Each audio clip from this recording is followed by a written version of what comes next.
Chapter 201. The young masters continued to talk about what they were talking about before.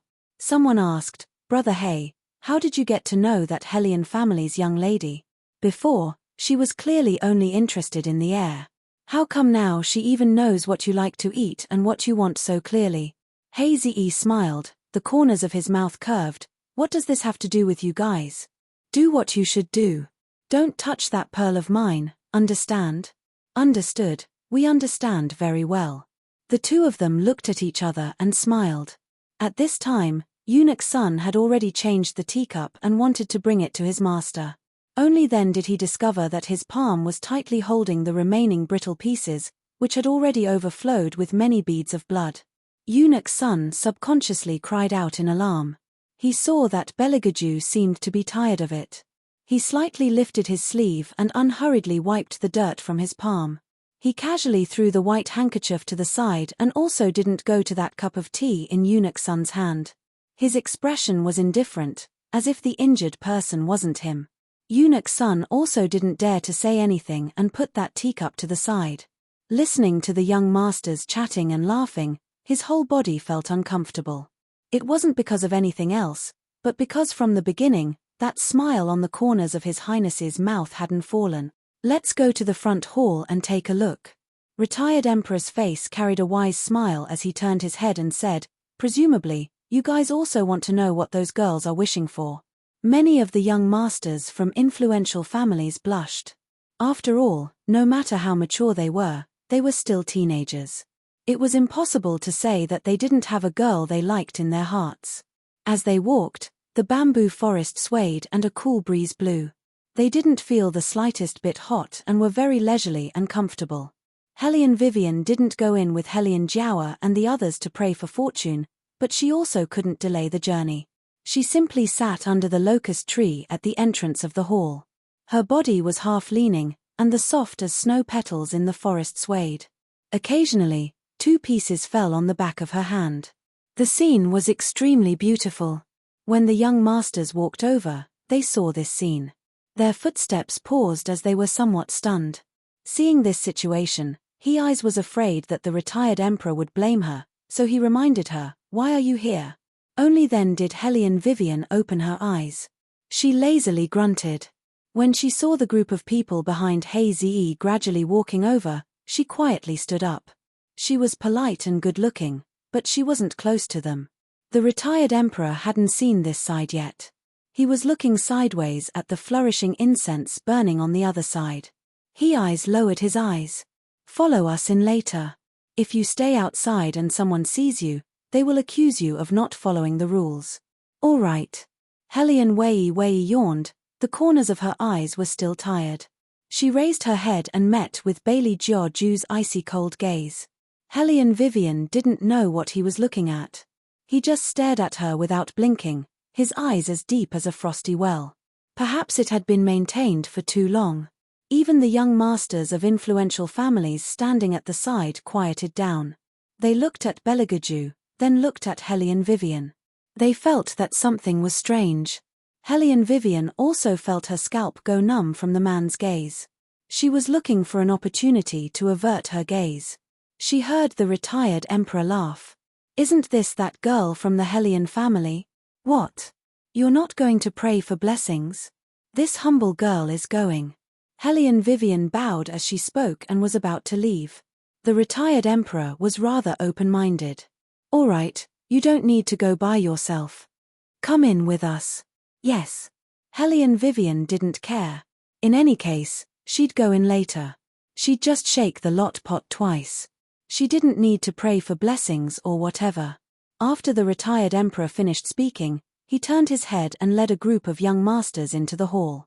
Hellion Vivian wanted to follow behind them and hide in peace.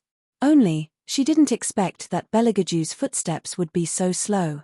The 2 people walked, one in front, one behind. Beligaju also didn't speak.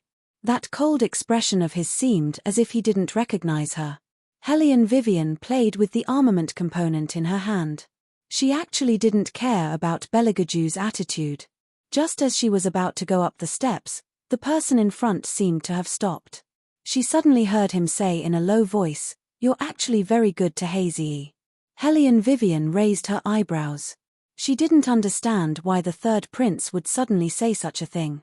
When her gaze met the man's in midair, she only saw that pair of eyes were so cold that there was almost no warmth.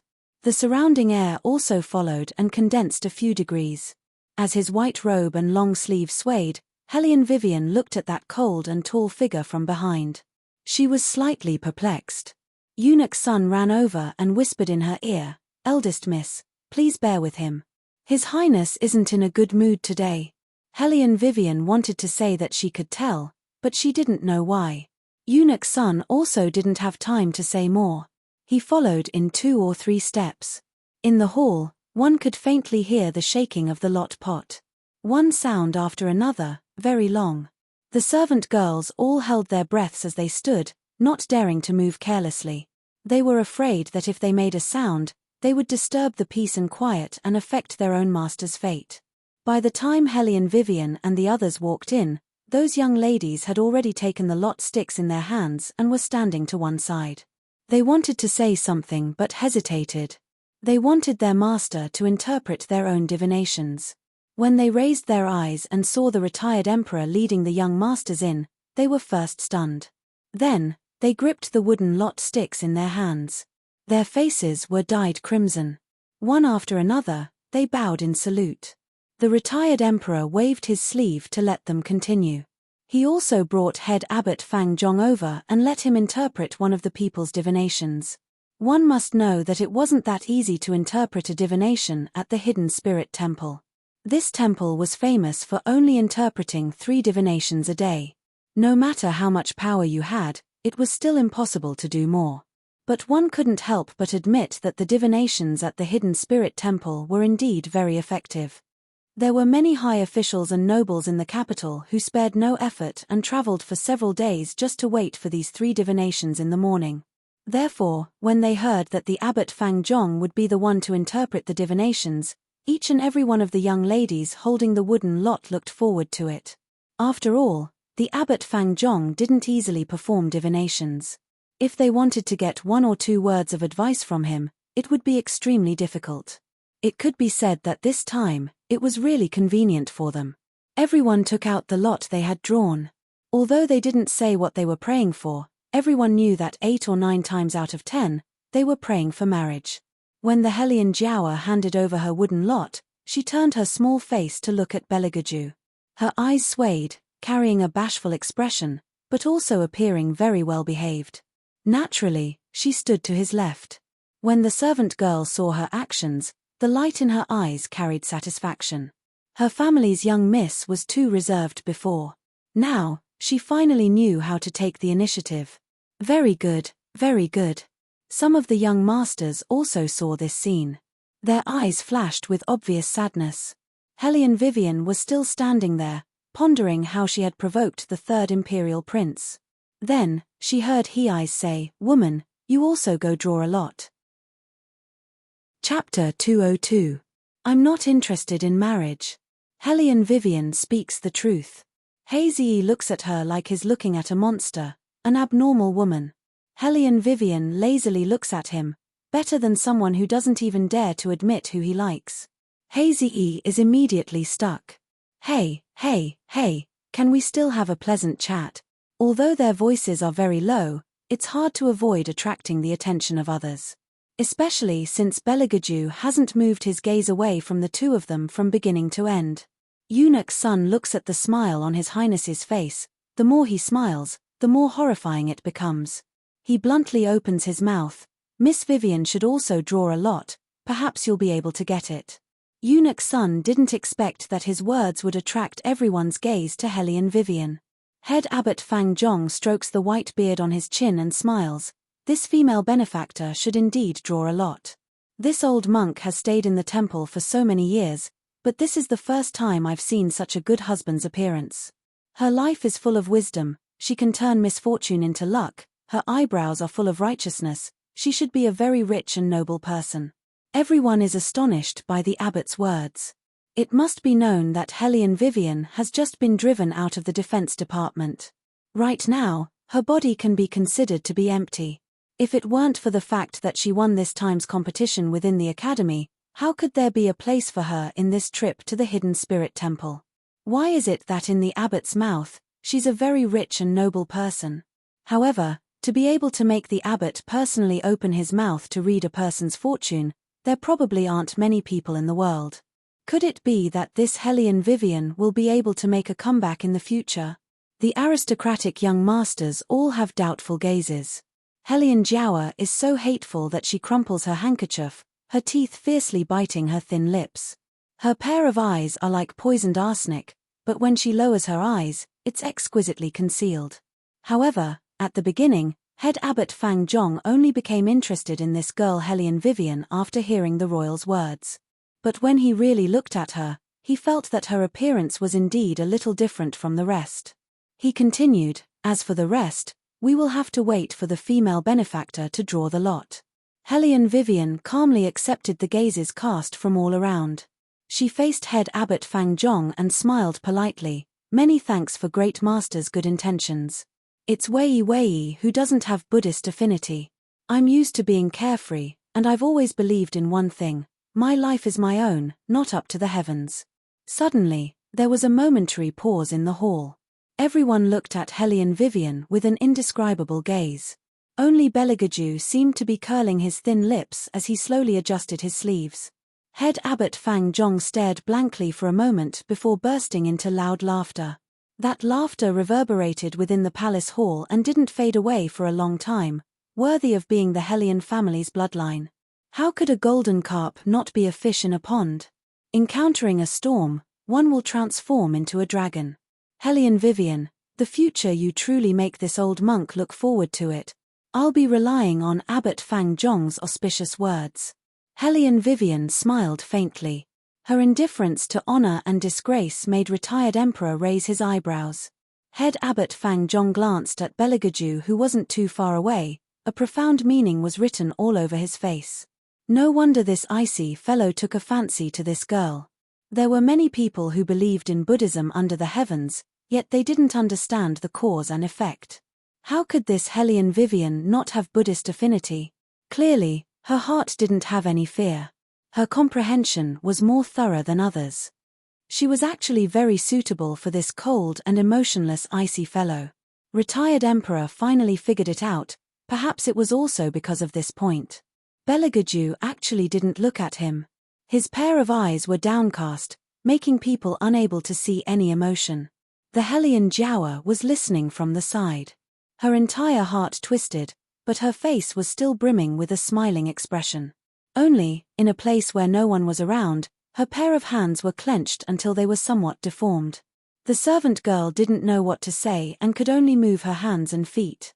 She moved the Buddhist lot that belonged to the Hellion Jiawa to the front. Head Abbot Fang Zhong smiled as he picked up one of the Buddhist lots. In a few words, he solved the hexagram. The Hellion Jiawa's lot was the best lot. It was also the only good lot among the young ladies of the aristocratic families. It attracted everyone's exclamations. The best lot indeed wasn't easy to find. It could be seen how good the Hellion Jiawa's fate was. Head Abbot Fang Zhong took that lot and solved the hexagram. The first part was actually good, but towards the end, it was somewhat vague. But one couldn't help but admit that the Hellion Jiawa's hexagram was the best out of all of them. The young ladies of the aristocratic families, who previously had thoughts of guarding against the Hellion Jiawa, once again looked towards this side. Their eyes were filled with envy. The servant girl by the Hellion Jiawa's side raised her chin very high. As if on purpose, she swept a glance in the direction of the Hellion Vivian. Hellion Vivian wasn't so idle that she would bicker with a little servant girl. Her eyes stared at the corner of the Buddhist statue and her shapely eyebrows raised. Some people just can't find the best lot. They don't even dare to touch the lot pot. Women, even if they didn't want to admit it, but they really did have the mentality of stepping on the low and bullying the high. They liked to see others make a fool of themselves. When added with jealousy, they couldn't help but want to talk when they met. Hellion Vivian raised the corner of her lips, as if she didn't place this kind of provocation in her eyes at all. The servant girl standing by the Hellion Jiawa's side also couldn't put up with it. Recently, because of that little slut Hellion Vivian, she had suffered quite a bit of anger. Now, she seized the opportunity and said in a strange tone, "Isn't that so? I'm just afraid that I'll draw the worst lot." When the Hellion Jiawa heard this, she pretended to reprimand, "Go away. You really don't know the rules more and more." The servant girl shrank her shoulders, but when she saw that there wasn't a trace of displeasure on her Mrs. face, she knew that she had taken this step with Mrs. Hart. "Big sister, you don't need to bicker with these servants." The Hellion Jiawa gently said, "I thought a lot about yesterday's matter. Mother also taught me that in the future, I must love Big Sister. Just now, even the abbot said that Big Sister's fate is extraordinary. If you touch the lot pot and ruin your fate, it won't be good." When Yuan Ming woke up, he just happened to hear this sentence. He smiled wickedly. "Woman, she is provoking you. If I were you, I definitely wouldn't tolerate it. If I were you, I wouldn't come out at this time. This is a Buddhist place." When Hellion Vivian smiled, it was easy to think of the word devil. Yuan Ming coldly snorted. "The reason why this venerable is afraid of these Buddha statues is because this venerable hasn't completely recovered yet. Wait until this venerable recovers, this venerable will crush all of these things. I don't know who it is, but when he just entered the temple, he hid in the Xuanhuan space." Hellion Vivian said indifferently. Yuan Ming curved his thin lips. "Woman, the one that is being looked down upon right now isn't this venerable, it's you." "Looked down upon?" Hellion Wei's beautiful phoenix-shaped eyes looked up and strolled to the front of the pot. She picked up a row of unfolded wooden sticks and put all of them into the pot. The Hellion Jiawa's red lips were half raised. She was waiting to see Hellion Vivian make a fool of herself. One must know that it wasn't that this little slut had never drawn a lot before. Every time she drew a bad lot, it had never changed even after 10 years. This time, just wait for her to lose face. Chapter 203. Huala. Hellion Vivian's left hand held the bamboo pot, casually shaking it. Her movements weren't as pious as the other young ladies, but it carried an indescribable handsomeness. Eunuch Sun sighed and muttered in a low voice, "Why doesn't this look like a drawing of lots, but more like shaking a sieve cup?" Hearing this, Bailey Jiaoju raised his eyes. A trace of light flashed through his indifferent eyes, faintly discernible. Letting Hellion Vivian fiddle with these bamboo pots and such was really a bit difficult for her. She casually assumed the posture of entering a casino, shaking it a few times. After getting the feeling, she raised her white hand. The wooden lot fell down. The little monk standing at the side presented that wooden lot to Abbot Fang Zhong. Abbot Fang Zhong looked at that lot and laughed heartily. "Wonderful, wonderful." "Oh!" Retired Emperor made a sound. After receiving that lot, he raised his eyebrows in astonishment. Hellion Jiawa realized that something was wrong, suddenly looking towards Hellion Vivian. She saw that she was smiling at her, shaking the bamboo pot in her hand again, with an appearance full of evil aura. Pa. The second lot fell down. This divination was truly perfect. At this time, even the little monk was a bit unsettled after seeing the lot on top. He couldn't help but take another look at Hellion Vivian. "Both are the best of the best." Abbot Fang Zhong stroked his beard. "This is rare. Both are the best of the best." There was an uproar in the main hall, looking at each other in dismay. When they looked at Hellion Vivian again, there was a faint trace of envy and admiration. The servant girl standing by Hellion Jiawa's side was stunned, subconsciously looking at her young lady's face. Sure enough, it was ashen. How could this be? The servant girl's entire body was a bit silly, because in the past, they used to mock the eldest young lady about drawing lots. At that time, the eldest young lady would follow the other young ladies to the temple every year. The young ladies loathed her, but she didn't know. When it came to drawing lots, she was more active than anyone else, afraid that others wouldn't know that she admired the heir. What she drew lots for was a predestined marriage.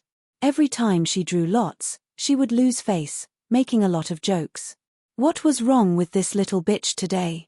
How could a person's fate be changed? How come she had never heard of such a thing? Hellion Jiawa clenched her fists. No matter how unwilling she was, she had to force a smile.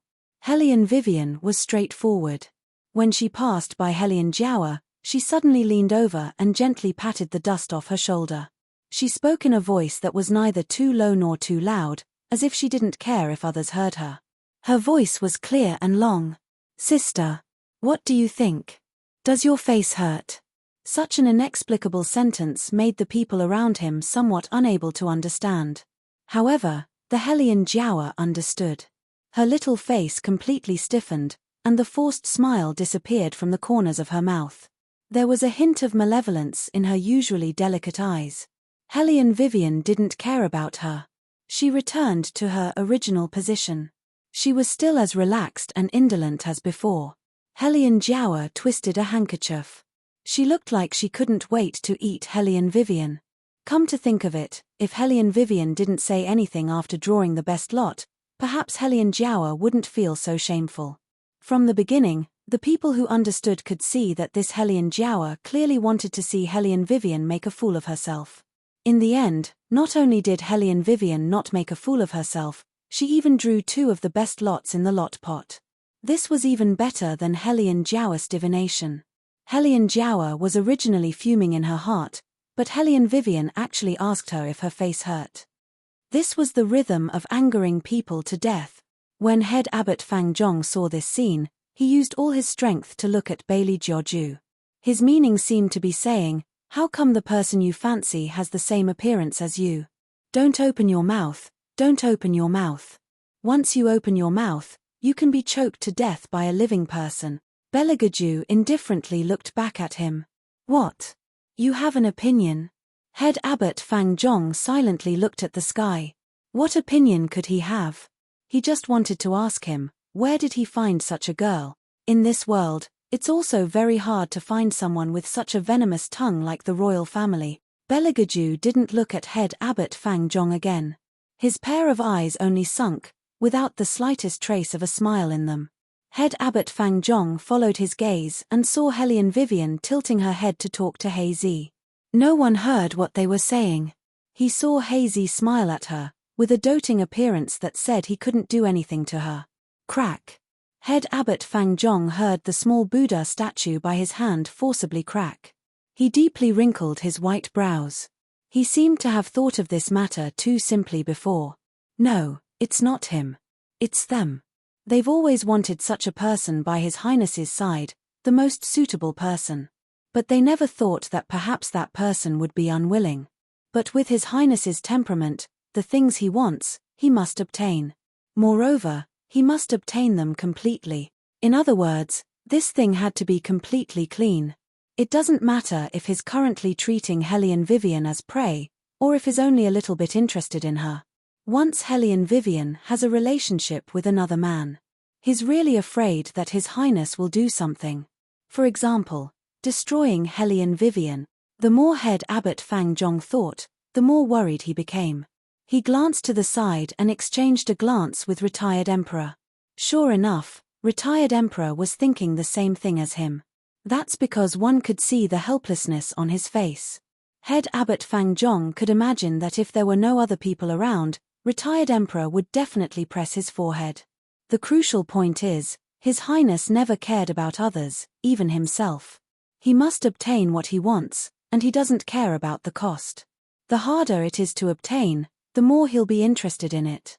This is what gives retired emperor and head abbot Fang Zhong a headache. Because according to the current situation, they already can't stop him. Indifference, elegance, and grace, these are only his outer clothes. Once this outer layer is removed, he'll bring about a destructive power that no one can estimate. Just like that year's fire, no one knows how many people he's slaughtered. This is also a worry that has been pressing down on retired emperor's heart for many years. He and retired emperor don't know how he, who hasn't reached adulthood yet, survived that fire. But when they saw a youth who hasn't reached adulthood yet sitting on the throne with an indifferent expression, with countless corpses piled up behind him, other than rejoicing, there's also fear that surges out from their hearts. Since that time, retired emperor was worried that His Highness would walk on the path of the devil.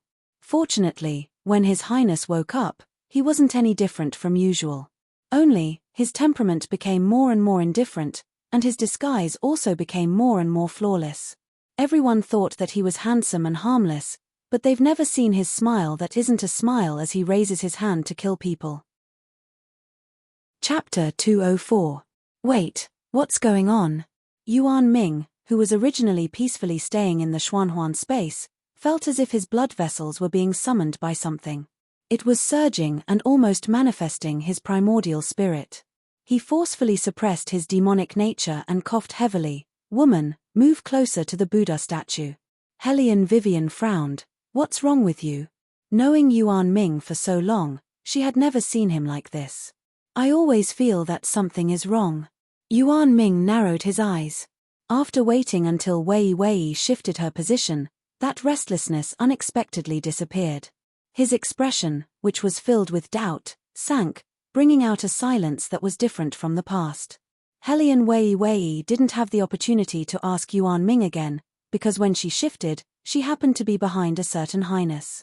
She didn't even lift her head and bumped into that tall and straight, slightly cold back, as hard as a rock. She wanted to say sorry, but obviously, the people around didn't think it was an accident, and had begun to despise her with the eyes of a love-struck fool. Hellion Vivian simply didn't even say sorry, met the man's indifferent eyes, smiled, and wanted to retreat. Unexpectedly, the other side opened his mouth, and there was no fluctuation in the tone, and the tone was cold, don't move anymore. When the young ladies heard this, they looked at each other and more or less understood. His Highness was tired of her, otherwise, with His Highness's temperament, how could he speak at this time? It was obvious that he saw through her boring tricks and warned her. Hellion Vivian hummed, and there was nothing to care about standing there. The main thing was that Yuan Xiaoming couldn't wake up again. What was going on?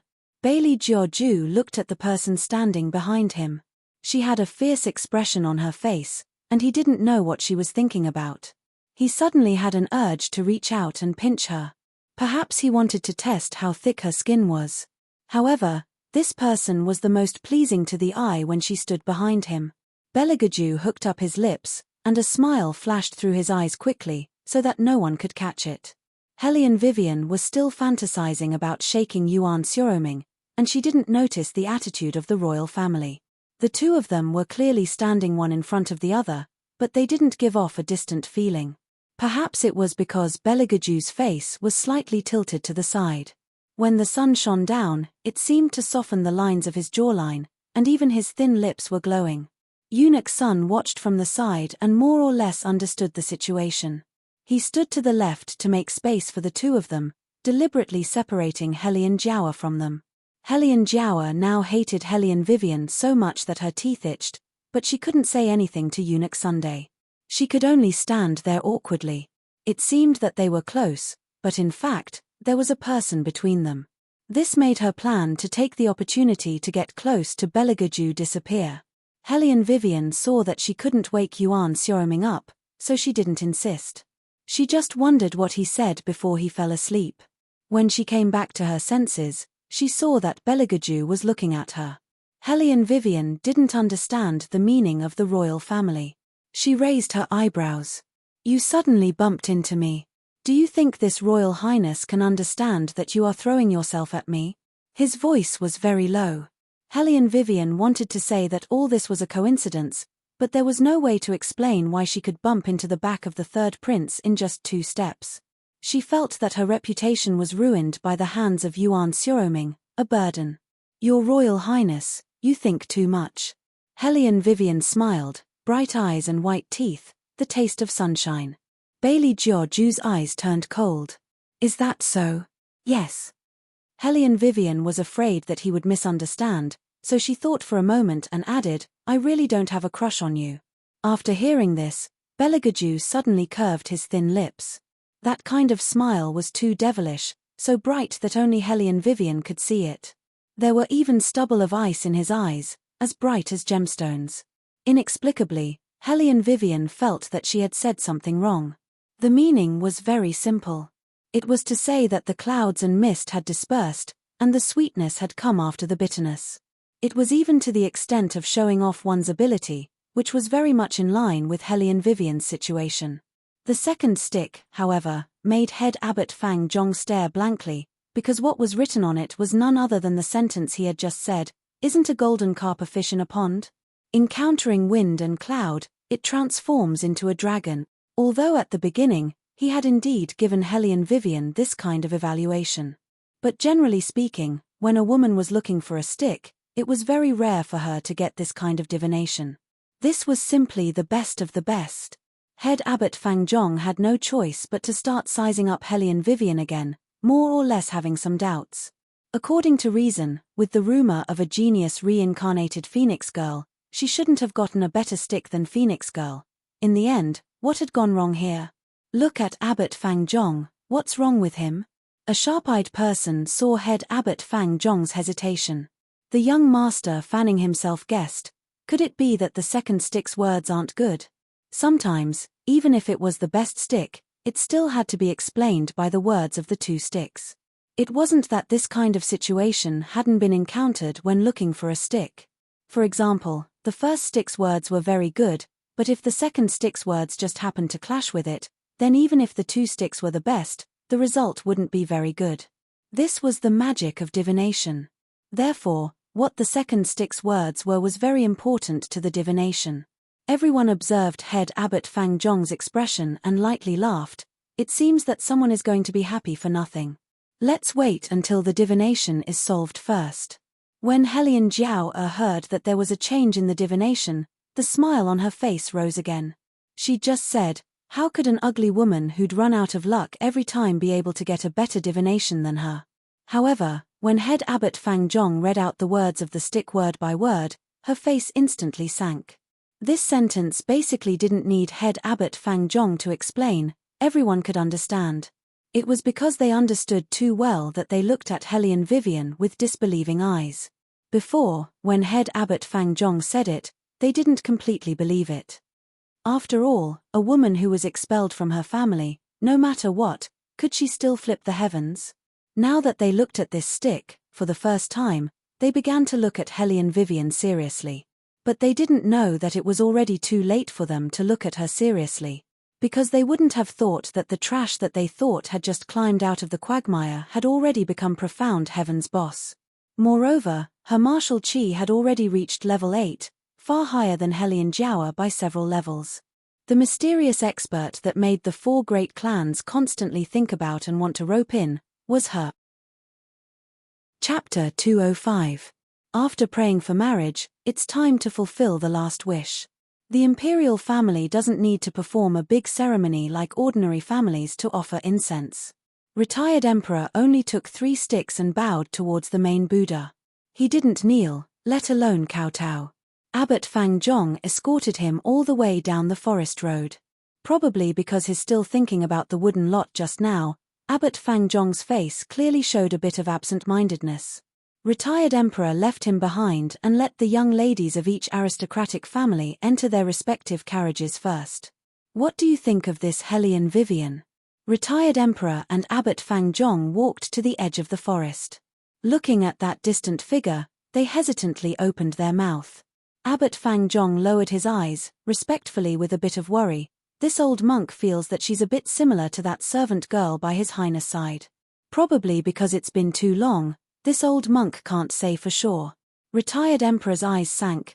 You're saying that he chose Hellion Vivian because of that servant girl? This old monk can't answer you, retired emperor. Because this old monk isn't his highness, I can't be sure what his highness is thinking. Abbot Fang Zhong's voice also slowly lowered. Perhaps he's just purely interested. Retired emperor clenched his hands. If a Jew doesn't get Hellion Vivian, what will happen to him? Perhaps one day, that servant girl comes back. What will happen to Hellion Vivian? He will. I think you know, retired emperor. Regarding that servant girl's existence, it's impossible for his highness not to be aware. Even if he doesn't know now, someone will think of a way to let him know. When that time comes, this old monk can't predict what kind of situation it will become. Head Abbot Fang Zhong paused for a bit, then said again. Didn't you say that it's very possible that His Highness has already recovered his chi? Since that's the case, I think, according to his habits, once he has a proper master, he wouldn't want a substitute. What's more, even now, you and I still haven't figured out what kind of attitude he's holding towards this substitute. Perhaps it's just like what you said at the beginning, that he's only using wei. When the retired emperor heard this, he pondered for a moment. Then, he looked back and said, "Anyone is fine, but only that servant girl. I will never allow her to get close to our Jew. She is a disaster to the imperial family. Back then, I should have tried my best to kill her. Now, everything will be fine." Amitabha. Head Abbot Fang Zhong clasped his hands together. He didn't like to talk about killing. The retired emperor steadied his thoughts. When he opened his mouth again, he was as calm and wise as usual. Then, let him obtain Hellion Vivian for him before he knows that the servant girl has returned. Head Abbot Fang Zhong furrowed his brows. Isn't this a bit too unfair to Hellion Vivian? Obviously, she was only a substitute. No, perhaps it was more appropriate to say that she was a rake. The retired emperor was still pushing her into the fire pit. The retired emperor didn't speak. Head Abbot Fang Zhong knew that this was a decision that he had already made. The imperial family had always been ruthless. Especially those who had reached a high position, even more so. The retired emperor met his line of sight, as if he was making a promise. When the time comes, if she really can't change our Jew, I will let her withdraw without a single mistake. Head Abbot Fang Zhong was astonished. The retired emperor believes that the Hellion family's girl can change His Highness. Let's take a gamble. The retired emperor looked at the figure not far away. Our Jew isn't the kind of person who will lose his head for anyone. What those elders thought of may not necessarily be effective on him, but I have to leave him with something to think about. Head Abbot Fang Zhong stared blankly. He suddenly felt that his body was somewhat cold. The retired emperor put it nicely as a thought, but in reality, if His Highness always kept that maid's shadow in his heart, then as far as Hellion Vivian was concerned, no matter how well she lived, she was still only a substitute. Even if one day, His Highness personally killed that maid, it would still be the same. It was just a pity that such a good stick was lost. According to reason, the person who was able to draw that wooden stick absolutely wouldn't walk this path in the future. Head Abbot Fang Zhong lifted his eyes again and looked towards a direction not far away. He only hoped that in this game, that unique little girl wouldn't sink too deeply. Amitabha, the retired emperor looked at Head Abbot Fang Zhong's appearance of putting his palms together. He extended his hand to let the accompanying eunuchs support him as he walked over. At that moment, he felt that he really was old. If he was still young, he definitely wouldn't take advantage of Hellion Vivian, this little girl. The more he looked at her, the more he felt that this girl's character was good, that she was sensible. However, there was no other way. His grandson needed this kind of person by his side. Even if it was a fire pit, he could only push her in. At this time, after coming out of the temple, Yuan Ming was finally able to speak. However, his voice still sounded unusually weak. He lazily nestled in the Xuanhuan space, looking like he didn't plan to come out for the time being. Hellion Vivian raised her eyebrows. What happened? I also can't say. Yuan Ming thought about what happened just now. I always felt that at that time, there was a very familiar aura. However, when you moved, when you bumped into that third prince from behind, that aura disappeared. However, the shaking was too big. You have to give this senior a bit of time to recover his strength. Hellion Vivian narrowed her eyes. What aura? I'm not sure yet. Wait until I'm sure, then I'll tell you. I'm going to sleep first. Yuan Ming waved his hand, directly blocking the mental communication. However, he hid something in his heart. He didn't know if it was his misperception. In that instant, he actually felt that man's aura. Ah, how was that possible? That man's primordial spirit had already been destroyed, how could he still be in this world? It must be that he thought too much. Yuan Ming yawned and rubbed the small book cover that Hellion Vivian gave him with a big heart. He began to devour the aura and cultivate. When Hellion Vivian saw him like this, she didn't continue to ask more questions. She wouldn't ask a devil to tell her the truth about everything. Lying was a devil's nature. Since Yuan Ming didn't want to say it, she didn't need to get to the bottom of it. It's just that it was very rare to see him like this. This made Wei Wei somewhat unable to figure out what happened just now. Obviously, the inside of the temple appeared to be harmonious. If one had to say something, It would be that third prince appeared to be somewhat unhappy. Hellion Vivian recalled the scene in the temple just now and slightly frowned. Miss Vivian. Just as she was thinking, she suddenly heard someone calling her. When she turned around, she saw Eunuch's son standing behind her. There was hesitation on his face. There is one thing that this slave wants to trouble Miss Vivian to help. Hellion Vivian withdrew her hand from opening the carriage curtain. She smiled faintly. What's the matter? His Royal Highness' hand was injured when the retired emperor offered incense. Until now, he hasn't applied medicine. Eunuch's son said anxiously. When he met Hellion Vivian's eyes, he sighed. His Royal Highness probably forgot, but when he saw the carriage, he gave an order that no one was allowed to approach it. This old slave is worried about His Royal Highness' hands. On such a hot day, will pus form? Chapter 206. It's not to the extent of pus. Hellion Vivian curved her thin lips and helped him out of the predicament. However, if there are scars on His Highness' hands, it will affect their beauty. Should I go with Eunuch's son to take a look? Eunuch's son seemed to have seen his savior. His eyes lit up and he reached out his hand. Eldest miss, follow this old servant to this side.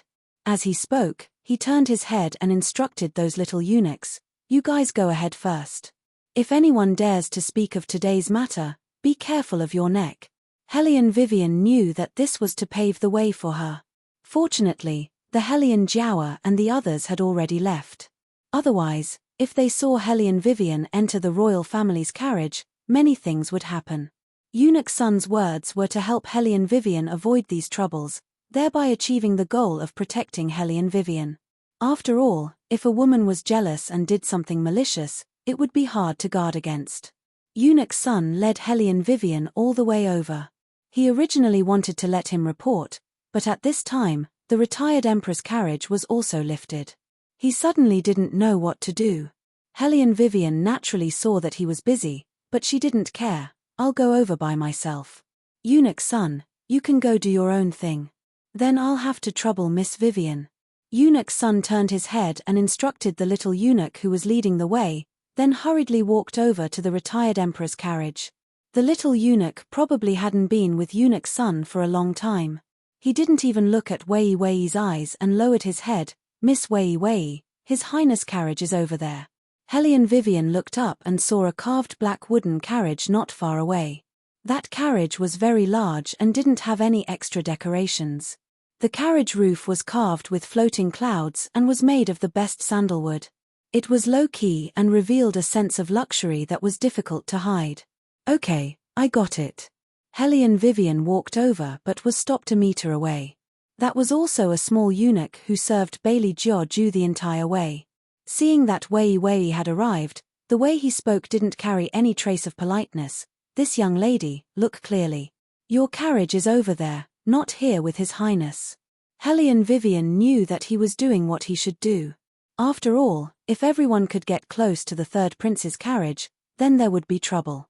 Just as Hellion Vivian was about to explain the purpose of her visit, a voice suddenly rang out. However, the young eunuch muttered again, does he really think that it's so easy to curry favor with His Highness? Not only did he use underhanded means in the Buddhist hall, but now he's trying to curry favor with His Highness.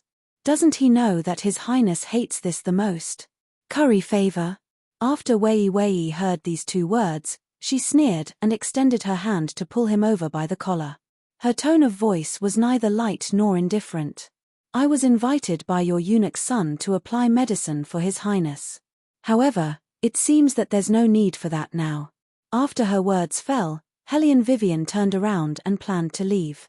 The young eunuch snorted disapprovingly. She was invited by eunuch's son? Who was she trying to fool? Did she think that she was a great beauty? If it was someone like Miss Jiaoer, who had a good family background and good looks, saying these kinds of words would make sense. Look at her face, it was so dark that people didn't dare to compliment her.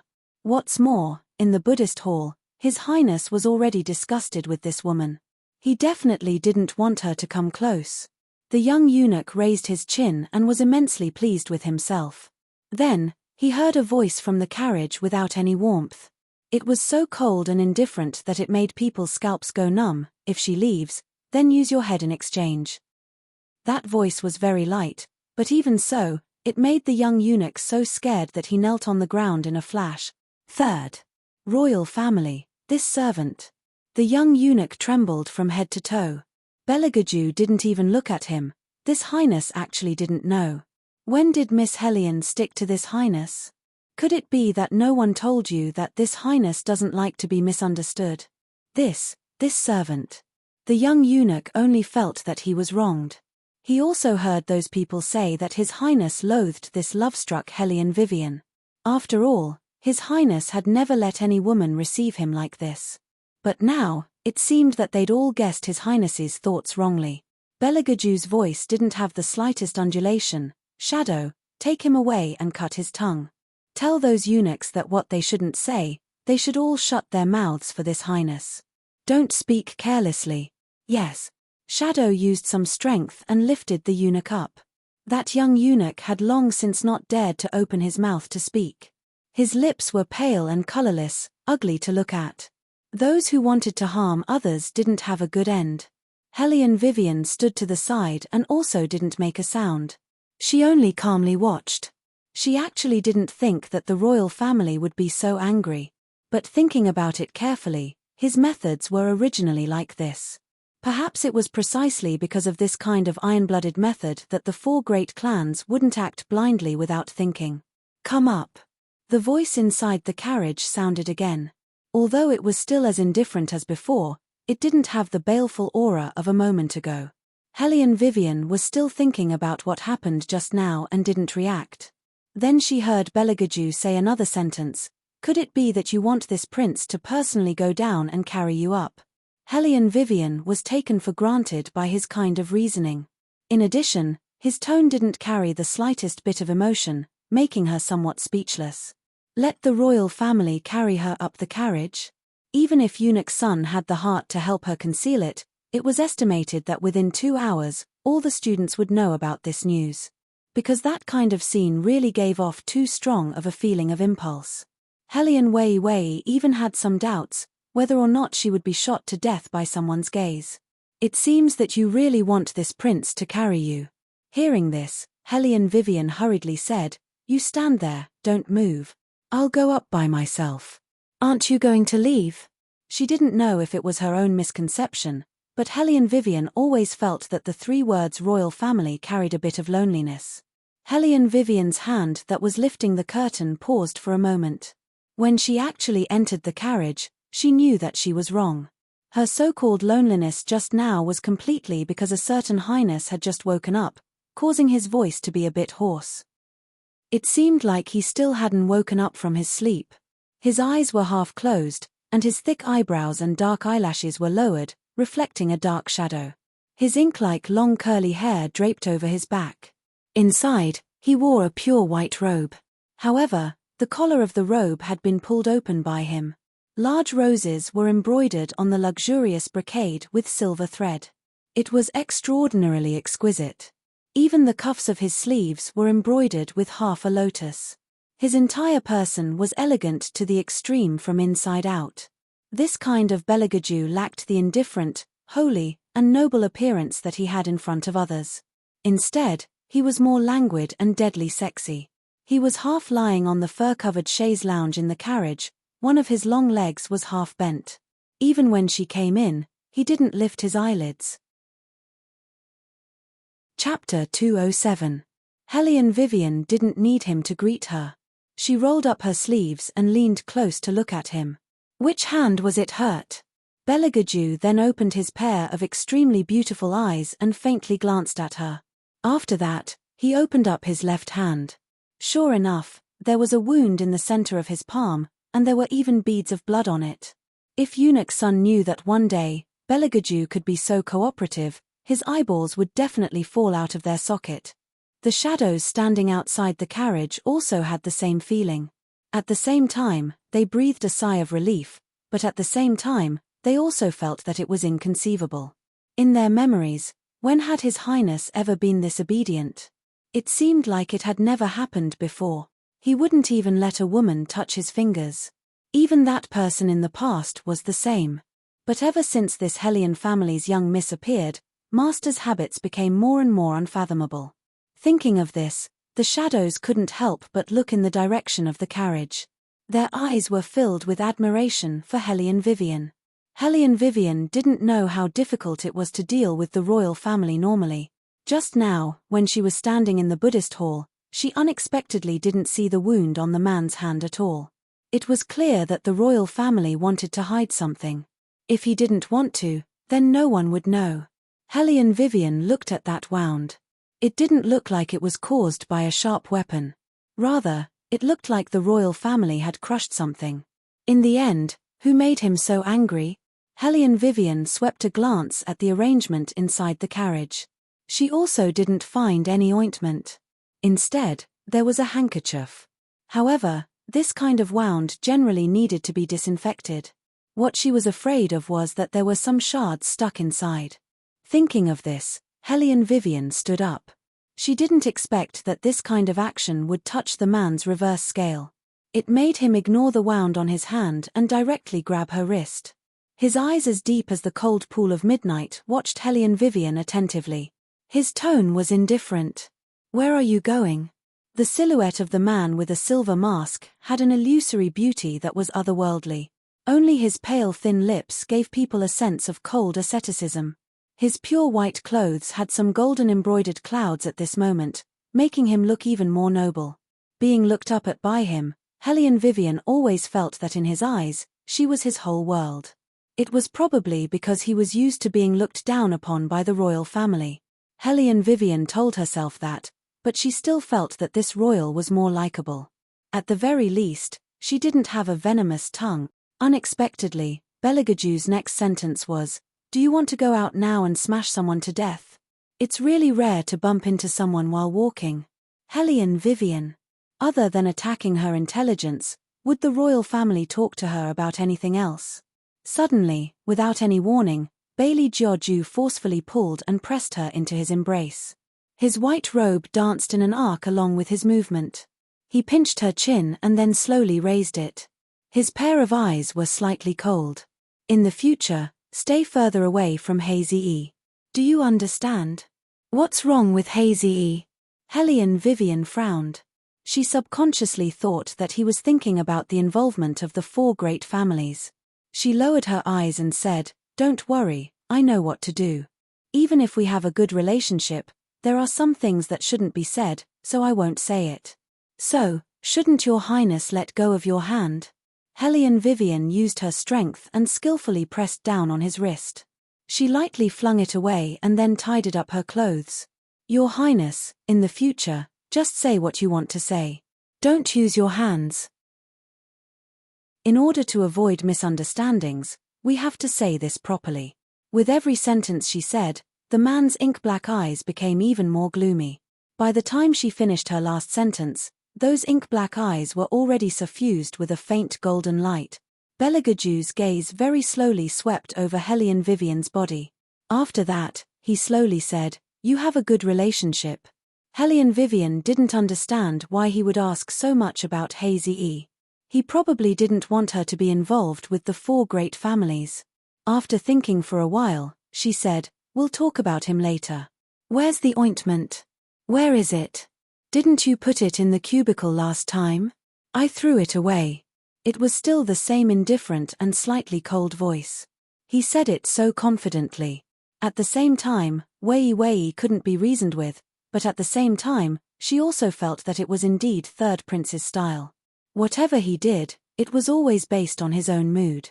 Wei almost suspected that if he wanted to obtain the throne, wouldn't it also be something that could be easily obtained? Unfortunately, the royal family didn't seem to have a very high interest in the throne. It wasn't enough. He just didn't have an interest. He also wouldn't allow other people to steal the power that belonged to the royal family. That's why the 4 great families were mentally and physically exhausted when they encountered such a prince. They wanted to rope him in, but they didn't have a way to rope him in. They wanted to deal with him, but they were always miserably dealt with. Hellion Vivian shook her head. She extended her finger and poked his palm. Her attitude was very casual, as if she was talking to a partner that she used to do everything with in the past. "I can't not deal with it. I'll go ask them for the ointment and needles. Beligaju raised his eyebrows and looked at her. He didn't let her get up again. Instead, he ordered outside, prepare a new set of the things that this highness just threw away and send them in. His voice was very light. It had a magnetic texture, and it couldn't be changed from being cold and luxurious. Hellion Vivian thought in her heart, no wonder all the young ladies in the capital wanted to marry him. This kind of man indeed had the capital to captivate people everywhere. Fortunately, her willpower was relatively strong. Compared to handsome men, she loved money more. The main thing was that a handsome man like the royal family couldn't be bought with money, and it was too dangerous. Therefore, Hellion Vivian could only admire him and didn't have any other thoughts. In less than a minute, the well-trained shadows had prepared a set of all the things that Bailey Georgiou had thrown away in the past according to their original appearance. The carriage also slowly moved forward. When Hellion Vivian took the box of ointment, she smelled it and felt that it was familiar. Her eyebrows raised. Don't tell me that you just threw a box of Tianshan Snow Lotus. Bailey Georgiou indifferently hummed in agreement. Hellion Vivian, boss, that's Tianshan Snow Lotus. It wasn't an ordinary flower or plant. Is there a difference? Beligaju looked at her. His tone was steady, without a trace of fluctuation. Hellion Vivian was speechless. She always felt that she was very wasteful. In the modern era, she spent a lot of money to buy a basement just to put her guns and toys. Now, compared to a certain highness, she was simply a little expert at saving money. Throwing Tianshan Snow Lotus? Ha. He might as well throw out a chest of silvers. The more Hellion Wei came into contact with his highness, the more she discovered that her Prince Charming's otherworldly nature was mainly manifested in two aspects. One was his unfathomable thoughts and methods that could change the weather with a flip of his hand. The other was that he really was very rich. You're so far away from this highness, how are you going to apply the ointment? Chapter 208. Beligaju's slender and white fingers rested on the short sandalwood table. His emotionless eyes fell on Hellion Vivian's body, and his eyebrows raised. Hellion Vivian felt that she was close enough. This carriage was the biggest, but there wasn't much space. If she moved a little closer, the two of them would inevitably have physical contact. It's easy to get hurt if you get closer. Hellion Vivian turned her face to the side and dipped the needle in the ointment ground from the Tianshan Snow Lotus. She didn't raise her head and said, "It's not good to offend His Highness when the time comes." He seemed to look at her, and his tone was indifferent. "There's nothing bad about it." Hellion Vivian raised her eyebrows and looked into his eyes. She was still wondering if this man's misophobia had been cured. She heard him slowly open his mouth. "Sooner or later, I'll offend you." When he said the word offend, she didn't know if it was intentional or not, but he reached over Hellion Vivian and put down the curtain behind her. His voice was neither light nor heavy as it brushed past Hellion Vivian's ear. When his breath hit her ear, it always made people feel a little numb. Hellion Vivian turned her face to the side and looked at the man's cold eyes.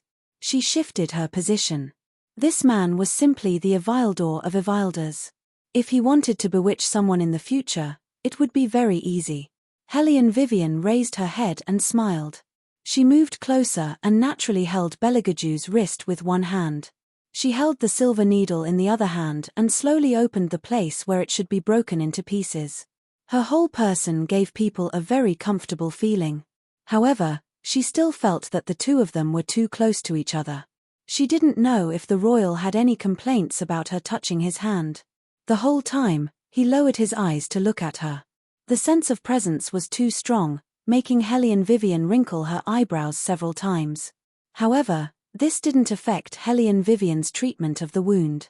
Her hand didn't even tremble. First, she picked the ointment in his palm. Crush the dregs and apply the ointment directly, then tie it up with a white handkerchief. Done. All right. Hellion Vivian stood up. She wanted to stop the carriage so that she could get off. However, Bailey Georgiou instructed the people outside, "Hurry up, go to the front." Hellion Vivian. On the wooden table, the smoke in the mouth of the Chilean incense burner became thinner and thinner. Belagaju opened the lid of the burner and swept a glance at her. If you go down now, everyone will know that you have boarded my carriage. No, she didn't mean that at all. If others found out, there would be endless trouble. The thing she was most lazy to deal with was trouble. Hellion Vivian yawned and was a little sleepy. Then when can I go down? Belagaju's beautiful eyes narrowed. She didn't like to stay in the same carriage as him. As if inadvertently, Belagaju threw away the lid in his hand and leaned back with a faint smile. You can also go.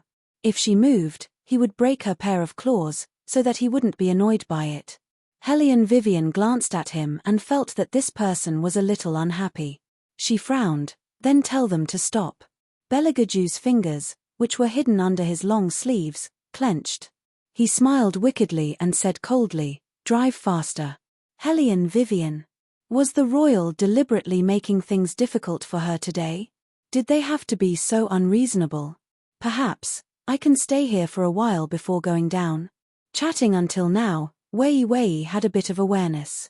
Third Prince didn't want other people to know about the relationship between the two of them right now. Belagaju grunted and slightly tilted his head to the left, as if he didn't want Hellion Vivian to see his current mood. Hellion Vivian didn't care where she slept. In any case, as long as she met with Hazy before entering the capital and discussed the matter of the martial chi competition, it would be fine. Thinking like this, she casually found a place to sit down and leaned against the window. She was very self-aware and distanced herself from the third prince. Sensing her thoughts, Belagaju faintly met her gaze. You seem to be particularly resistant to this highness. Hellion Vivian thought she misheard. No, doesn't your highness hate being approached? She was abiding by the rules. Belagaju stared at her. After the martial chi competition, you and I will be married. There's nothing wrong with getting used to it in advance. Hellion Vivian smiled. There's no need to get used to it, I'm fine with it. This highness can't. Belagaju's voice was very indifferent. You also know that this highness hates being approached. Hellion Vivian was choked by his words. Then, Hellion Vivian was still thinking of a way. Don't say, this really was a problem. After becoming husband and wife, who would even stand so far away from each other? It was obvious at a glance that it was fake. The royal was very efficient and decisively cut off her excuse. Come here. What are you doing? Hellion Vivian looked at his slender fingers tapping on the wooden table, slightly puzzled. Belagaju looked at her as if he was looking at an idiot. Getting used to it in advance. How? Hellion Vivian's words abruptly stopped, not for any other reason, because in the next second, she was embraced into a fragrant and floating chest. The slightly cool body temperature, with a strong masculine scent, made Hellion Vivian's body stiffen. As if he didn't notice her reaction, the royal still had a calm expression, as if holding her in his arms was really just to get used to it in advance. Hellion Vivian felt that this kind of stiff muscles was too uncomfortable, so she simply relaxed her arms with a clear conscience. She raised an eyebrow and said, "Can this be tolerated? It's within the acceptable range." The royal's tone was very light, so light that Hellion Vivian felt that she actually felt guilty. It seemed that she shouldn't have doubted the man's intentions just now. He should really not be used to being close to others. No wonder he would rather have his wound hurt than let the servants bandage it. As soon as she came in, he frowned. He probably didn't like people standing in his territory. She had been in contact with people with misophobia before. They looked at everyone as germs. It was really difficult for the royal to hold a huge germ like her. Hellion Vivian thought of this, and her posture became more relaxed. She lazily yawned and said in a daze, "Then tell me when you can't stand it, and I'll push you away." "Okay." Belagaju reached out and hugged her a little tighter. The softness in his arms made his thin lips curl, and the air of evilness rushed to his face. Oh, she was so easily hooked. It could be seen that this little thing still cared about him. Fire Chalene, who came to watch, silently turned its head. This liar, who didn't even blink when he lied, was really its master. However, it wasn't wrong to think about it. His Highness' principle of treating his prey was to use all means possible. But when it came to patience, this seemed to be the first time. But it was obvious that Hellion Vivian's attention to other men made His Highness lose this patience. Chapter 209. Why aren't you continuing? Beligaju stopped what he was doing, as if he was smiling, but there wasn't the slightest trace of a smile in his eyes. Even though Hellion Vivian felt that she didn't handle this matter properly, but what she had to say, she still had to say, Your Highness, we made a contract. It says that we should help each other, not restrain each other. Beligaju didn't look at her, as if he didn't care about what she said, but also as if he was a little absent-minded. He didn't even notice that the hot tea in his hand had spilled out. He only said with a cold voice, You mean to say that even if you want to see Hazy, I can't do anything about it? No. Hellion Vivian saw that his hot tea was about to stain the wound on his palm. She reached out and held his left hand, moving it to the side, and said again, I just feel that we can't affect each other's freedom. If Your Highness wants to see a woman today, and I say that I don't want Your Highness to go, Your Highness will definitely feel uncomfortable, after all. You won't. Without waiting for Hellion Vivian to finish speaking, Beligaju faintly interrupted her, and said with a clear and cold tone, I know who I'm going to marry. In other words, you don't know who you're going to marry. Being said like this by a man, Hellion Vivian actually felt a bit guilty. Logically speaking, it was indeed a taboo for a normal couple. Have you ever thought about what the consequences would be if you lost your reputation before the martial chi test? Beligaju's voice didn't seem to have changed, but the clouds outside suddenly thickened by a layer. The originally light breeze suddenly became more than twice as strong, sweeping past her ears, like 10 armies and 10,000 horses trampling on withered leaves. It was a bit scary. The consequences would be that you can't marry into the imperial family for the rest of your life. Hellion Vivian was just about to open her mouth when she heard him continue, This Highness will not allow anyone to break the contract between you and this Highness. If you insist on seeing him, then this Highness can only take action and help the Hay family take care of their second young master. Hellion Vivian's eyes darkened. She had never thought that things would develop like this. Only now did she clearly understand what people meant by the royal family's methods. For a long time, he had been indifferent, even elegant to the point of indifference. So much so that she forgot how ruthless he was when he hunted her down. As for the royal family, as long as you didn't touch his reverse scale, everything would be fine. If you ruined his plan, he wouldn't mind showing you what he was capable of. It was only because in this game, she was just a chess piece, so it was natural for him to care about her reputation. Hellion Vivian smiled and raised her head to reply, I know. Then she sat back down in her original seat, polite but distant. A cooperation should look like a cooperation. Although the royal family's words were a bit heartless, it was the truth. It was just that Hellion Wei had an alarm in her heart. She would never be anyone's chess piece. This game was started by her, so she should be the one to end it. From now on, she had to carefully plan how to escape unscathed. Because she realized that the partner she had chosen was really more dangerous than she had imagined. If she wasn't careful, there might be a bottomless abyss in front of her. Hellion Vivian liked to work with this kind of person. That would make everything easier. However, at the same time, Hellion Vivian also knew that she had to be careful in the future. In this game, not only did they have to work together to deal with each other, they also had to maintain their distance. Having encountered such a well-matched opponent, Hellion Wei felt that her whole body was filled with vigor. She even thought that in the future, when everything was settled, she would wander to the ends of the world and look for Bailey Jiuju to fight. As for now, it was better to be clear about her position. As for He-Eyes, she could only make an appointment at the academy. Beligaju found that he didn't like her obedience at all. That kind of distance that came from her bones was like a wall, forcibly pushing him a meter away. For a He-Eyes, she was like this. Hair. Good, very good. Beligaju narrowed his eyes, his expression proud and lonely. An ice-cold wind blew across his face. She was just a prey that he liked more. He slowly clenched his hand. Although he was mocking her in his heart, he couldn't help but tighten his grip on the scroll. The atmosphere in the carriage seemed to have frozen. When Eunuch Sun opened the curtain, he saw this scene. He was hesitating whether or not to shrink back. Belagaju raised his eyes to look at him, then lazily leaned back.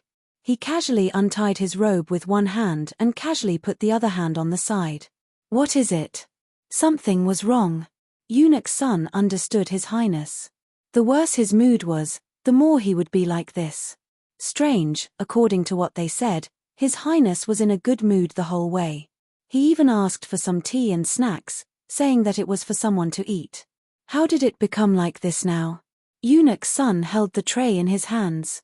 He thought for a moment and said, Your Highness, do you want to eat this osmanthus cake with tea? Or this old servant will go get some candied fruits for you. No need. Belagaju's deep voice floated over with the sound of rain. No one is eating it anymore. Hearing this, Eunuch Sun felt more and more that something was wrong. He looked at Hellion Vivian and gave her a meaningful look. Hellion Vivian reached out and brought the wooden tray over. She put it in Belagaju's hand. After thinking for a moment, she said, Eat more, Your Highness' hand will heal faster. The wind outside seemed to be a bit weaker. Bailey Jiaoju glanced at her and did not refuse. He only used his eyes to glance at his left hand, and then at her face. After serving Belagaju for so many years, Eunuch Sun understood His Highness the most. Seeing this scene, he quickly said, Eldest Miss, it is inconvenient for His Highness to eat with his hand. This old servant's hand is also dirty. I ask the eldest miss to help this old servant persuade His Highness to eat a few more pieces. Without waiting for Hellion Vivian to decline, Eunuch Sun retreated from the carriage. Hellion Vivian was still a bit hesitant. On the other side, Bailey Jiaoju had already clumsily picked up a piece of pastry with his hand wrapped in a white handkerchief. Probably because the pastry touched his wound, his long eyebrows also wrinkled. The crumbs of the pastry scattered on his gown and rolled to the side of her feet. He appeared to be somewhat embarrassed. Hellion Vivian didn't think much of it. She directly took the other pieces of pastry from the tray and put them in front of his mouth. Just when Hellion Vivian thought that he would dislike her hand, the royal prince opened his mouth. When his thin lips slid across the pastry, he lightly touched her finger. It was a bit cold that was hard to ignore. Hellion Vivian couldn't help but take a step back. Looking at Belagaju's slightly puzzled eyebrows, she felt that she was making a fuss over nothing. Chapter 210. His Highness probably didn't bite her finger on purpose. Although this man's mind was very deep, he didn't seem to think too much about the matters between men and women. According to Hellion Vivian's experience, she felt that this kind of abstinent Prince Charming usually liked soft little white rabbits because it was more fun to bully them. Hellion Vivian wasn't wrong. There were indeed many people who liked that kind of thing. But she had never thought about it. There was a kind of man called Belagaju. He didn't like to bully little white rabbits, but lazy and difficult to tame people like her. The more difficult it was to manipulate, the more Belagaju wanted to break her claws. The wind outside the carriage finally slowed down, and it was very comfortable to blow on the face. Okay, you can eat the rest. It was originally prepared for someone, so Belagaju naturally wouldn't eat too much. What's more, he had never liked to eat these things. Since he had already taken advantage of it, he would stop. The smarter the prey, the more he had to stew the frog in warm water, gradually. As for the other obstacles, Belagaju narrowed his eyes and slid the tip of his tongue over his fingertips. If necessary, he would personally take action. Hellion Vivian at the side didn't know that Belagaju had this idea, or it could be said that she was a little hungry since just now. She looked at the half-piece of osmanthus cake in her hand, opened her mouth and swallowed it. Her eating posture was elegant, but her small face was still puffed up. The osmanthus cake tasted very good. It wasn't too sweet, and it was made with the best honey. When it melted in the mouth, it was so delicious that Hellion Vivian was very satisfied. Belagaju looked at her and was stunned. This Highness ate that before. Hellion Vivian puffed up her cheeks and looked up, chewing the osmanthus cake in her mouth.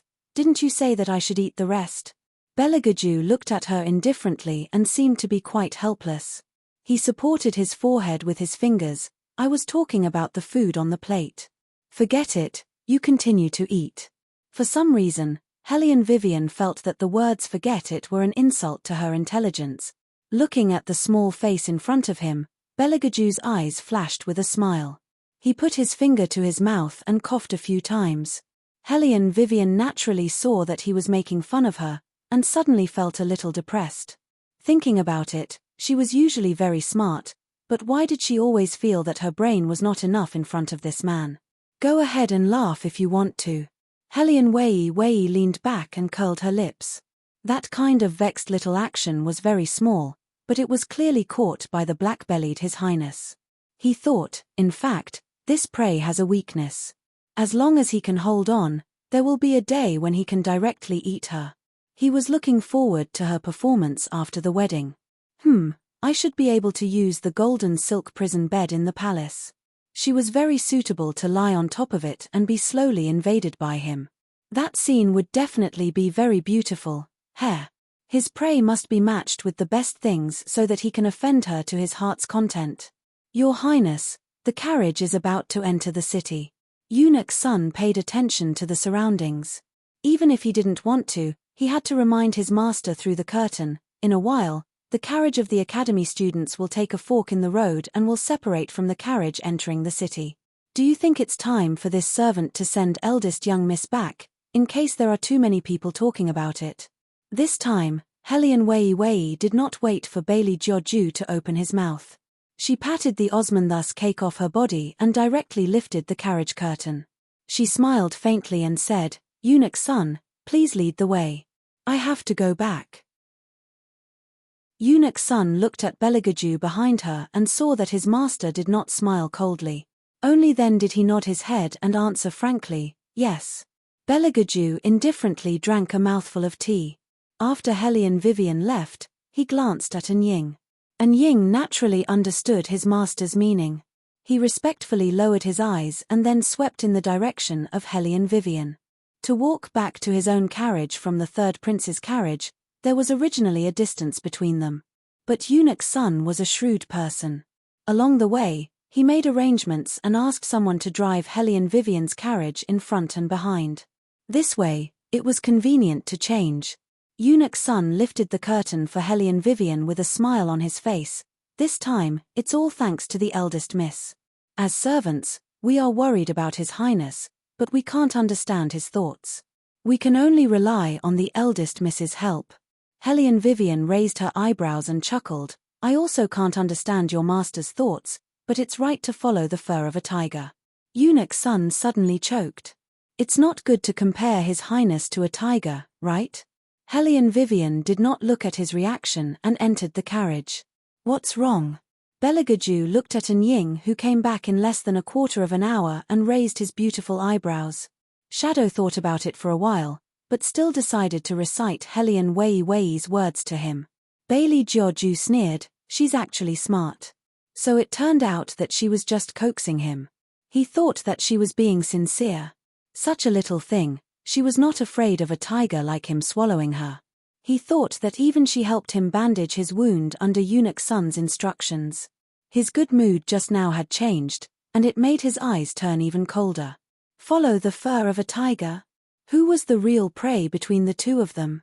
It seemed that someone still did not know what to do with her claws. Continue to look at her. Belagaju withdrew his gaze. Shadow, however, was somewhat lost in his own thoughts. He'd also thought that if he told that information to His Highness definitely wouldn't spend so much energy on Wei like he did now. To him, there should only be that one person who was special. But Anying could not help but rejoice that there was a person like Hellion Vivian, so His Highness did not have time to listen to other news until now. It's just that Shadow looked at the carriage not too far away and let out a long sigh. If the main character really did come, then Wei, to His Highness, would only be left as a tool to be used. However, no one cared about those minor details anymore, because returning from the Hidden Spirit Temple meant that the martial chi competition that everyone was looking forward to was about to begin. Regardless of whether it was the students of the White Academy or the people of the four great clans, all of them put their attention on this matter, cultivating all day long. Gradually, many experts wearing capes and carrying armaments on the streets gradually appeared in the capital city. All of them came from other places, which was enough to show how big the impact of this test was. What Helian Wei wanted to do was to take advantage of this influence and make a lot of money. The martial chi test was about to begin. Getting a good armament was an urgent matter for every martial artist. And as the boss of Profound Heaven, she naturally would not let go of such a good business opportunity. Besides, it was time to close the net and catch the fish. Chapter 211. Originally, it was very difficult for Helian Vivian to leave the White Academy in the past. Firstly, she did not have the authority. Secondly, after she was driven out by her family, those teachers had always looked down on her. In addition, her master, Grandmaster Zizun, was not around recently. If she wanted to ask for leave, she even had to write the reason why she wanted to do something. Now it was different. The leave in her hands was won by the Academy's examination. No one would ask where she went and what she did down the mountain. Therefore, after returning to the White Academy again, Helian Vivian did not go to class unlike ordinary people, which made everyone think that she was shocked. After all, a person who only knew how to do martial arts but did not understand what martial chi was, appearing in class at this time was indeed very awkward. Some people even suspected that Helian Wei simply did not understand the principles that the teacher was talking about. That was why she took the initiative to give up on the lessons during this period of time, so that everyone would not be able to take care of her when they were practicing martial chi. After hearing this news, the Helian Jiaoer coldly snorted. She is quite self-aware this time. As she spoke, she instructed the servant girl below, in the future, there is no need to inquire about this little bitch anymore. Mother is right, I was too short-sighted in the past. Being serious with an ugly woman like her is simply lowering my own taste. Let her fiddle with her pile of scrap iron in her dreams. No matter how well she does it, she won't be able to sell a single piece, let alone participate in the martial chi competition. Go and see when Mother will be back, and help me ask about the current situation of Profound Heaven. Yes. The servant girl saw that her miss was in a good mood, and her attitude also followed suit. Miss wants to get an armament from Profound Heaven before the martial chi competition. The Helian Jiaoer nodded, that small face with arrogance. Father should have already set up a connection for me, now I am just waiting for Mother to come back. The servant girl took the opportunity to flatter, you are really worthy of being miss. This servant heard that the armament of Profound Heaven is very difficult to get, few of the young ladies in the capital can get it. Father's connections are naturally not weak. Helian Jiaoer blew on her freshly dyed red hair and coolly glanced at her. What's more, those people who only rely on their families to get ahead, how can they compare to me? The servant girl smiled, Miss is right. Presumably, the boss of Profound Heavens heard of your reputation in the capital and knew that he had offended you in Armament City. He wanted to give Miss an armament to atone for his crime. You can say that in front of me, but don't say that in front of outsiders. Although Helian Jiaoer was scolding her, her face was full of pride. The maidservant lowered her eyes. Young miss, don't worry. I know that those people outside are jealous of you. I won't say such words outside. If he were to meet someone like the eldest miss who had evil intentions, what kind of trouble would it cause? It's good that you understand. The Helian Jiaoer leaned back and reclined on the sandalwood chair.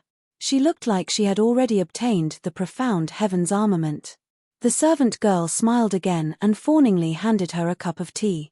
Her every move was subservient.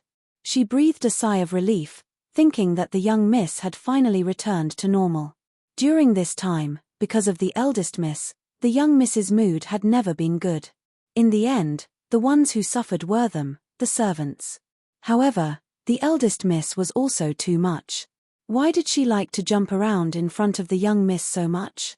Now that something big happened, she was beaten back to her original state. She probably also felt that her martial chi was not good enough, so she found a place to hide. As the servant girl thought, she looked at the Helian Jiaoer's face. Seeing that she seemed to be asleep, she gently put down the fan in her hand and also took a nap. However, they didn't know that at this time, at this moment, Helian Vivian was sitting on the second floor of Profound Heaven's #1 shop. She was dressed in men's clothing and holding a paper umbrella. She stood with her back to the light, making the servant who came to greet her very puzzled. This guest, our steward, is out today. We don't know when he will be back. Would you like to come back another day? The servant who was doing chores was very polite and his tone was gentle. This was the recruitment policy of Profound Heavens. No matter how good the other party was, Hellion Vivian's first rule was to choose a servant who could make the customer feel good. Therefore, the reason why Profound Heaven's business was so good was not without reason. Hellion Vivian turned around and looked at him. Her thin lips slightly curved. I'll wait for a while. The servant was stunned.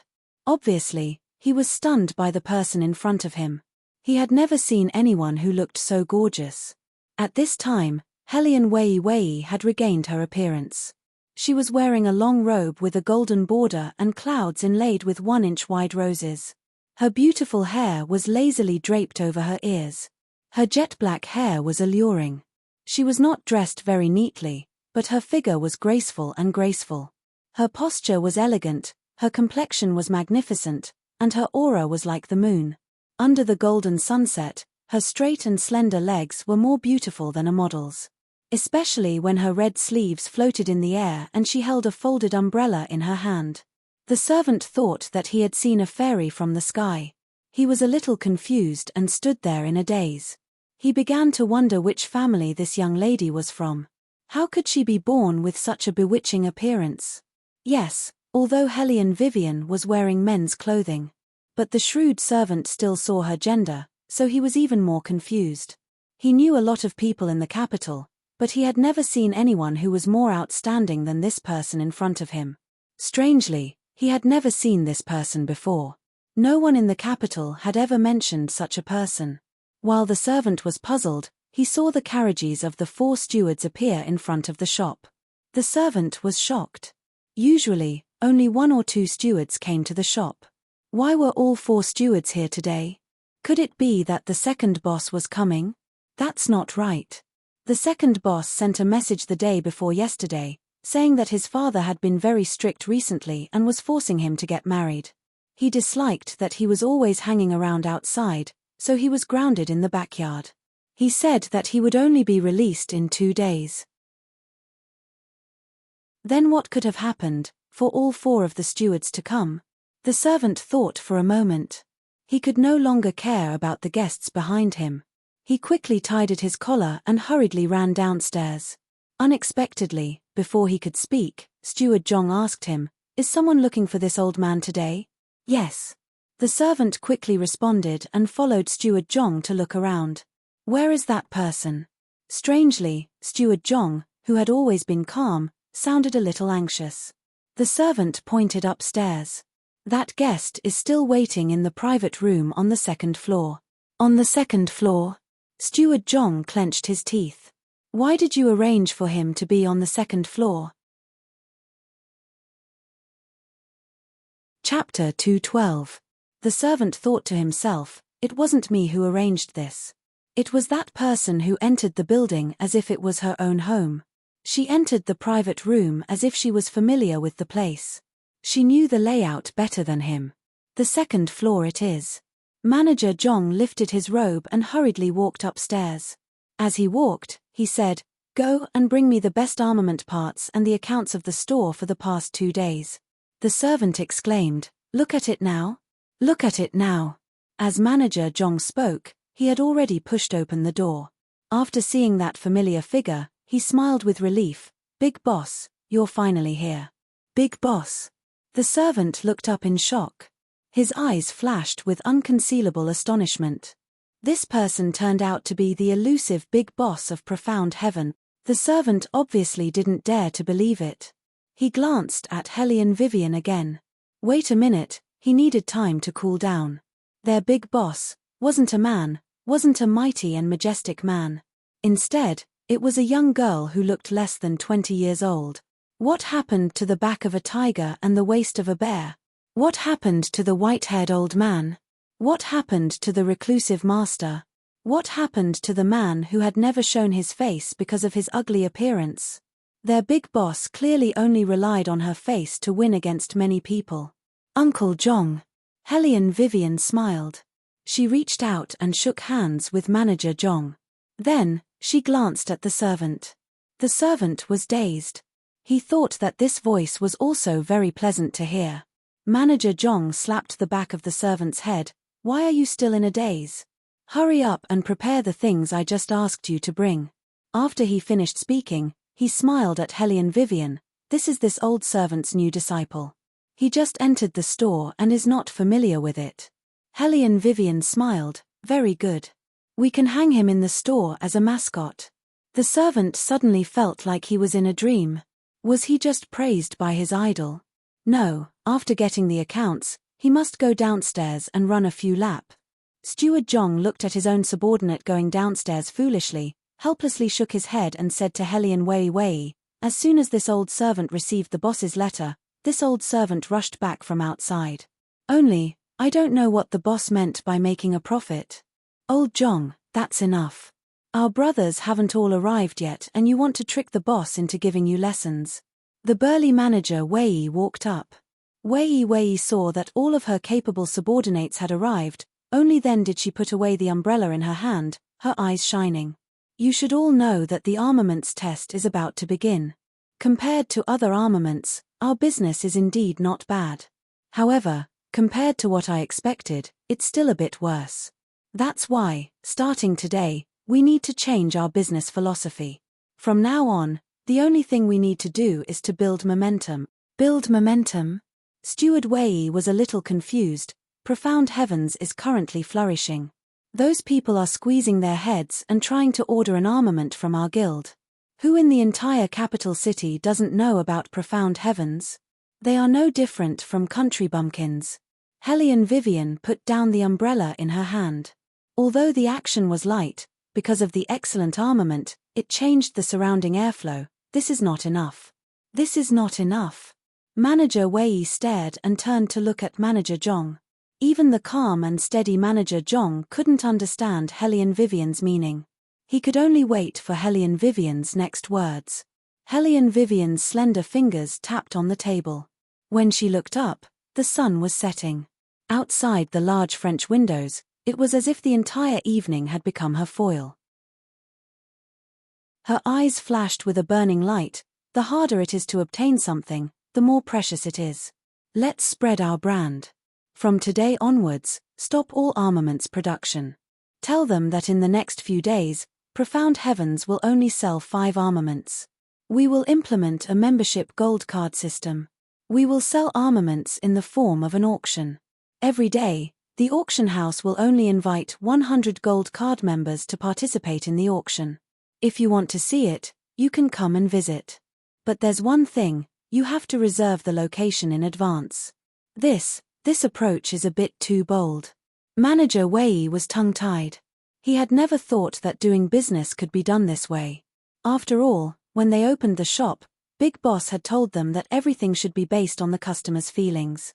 Now, it seemed like it was the other way around. Was it possible for those high-ranking officials and nobles to curry favor with them?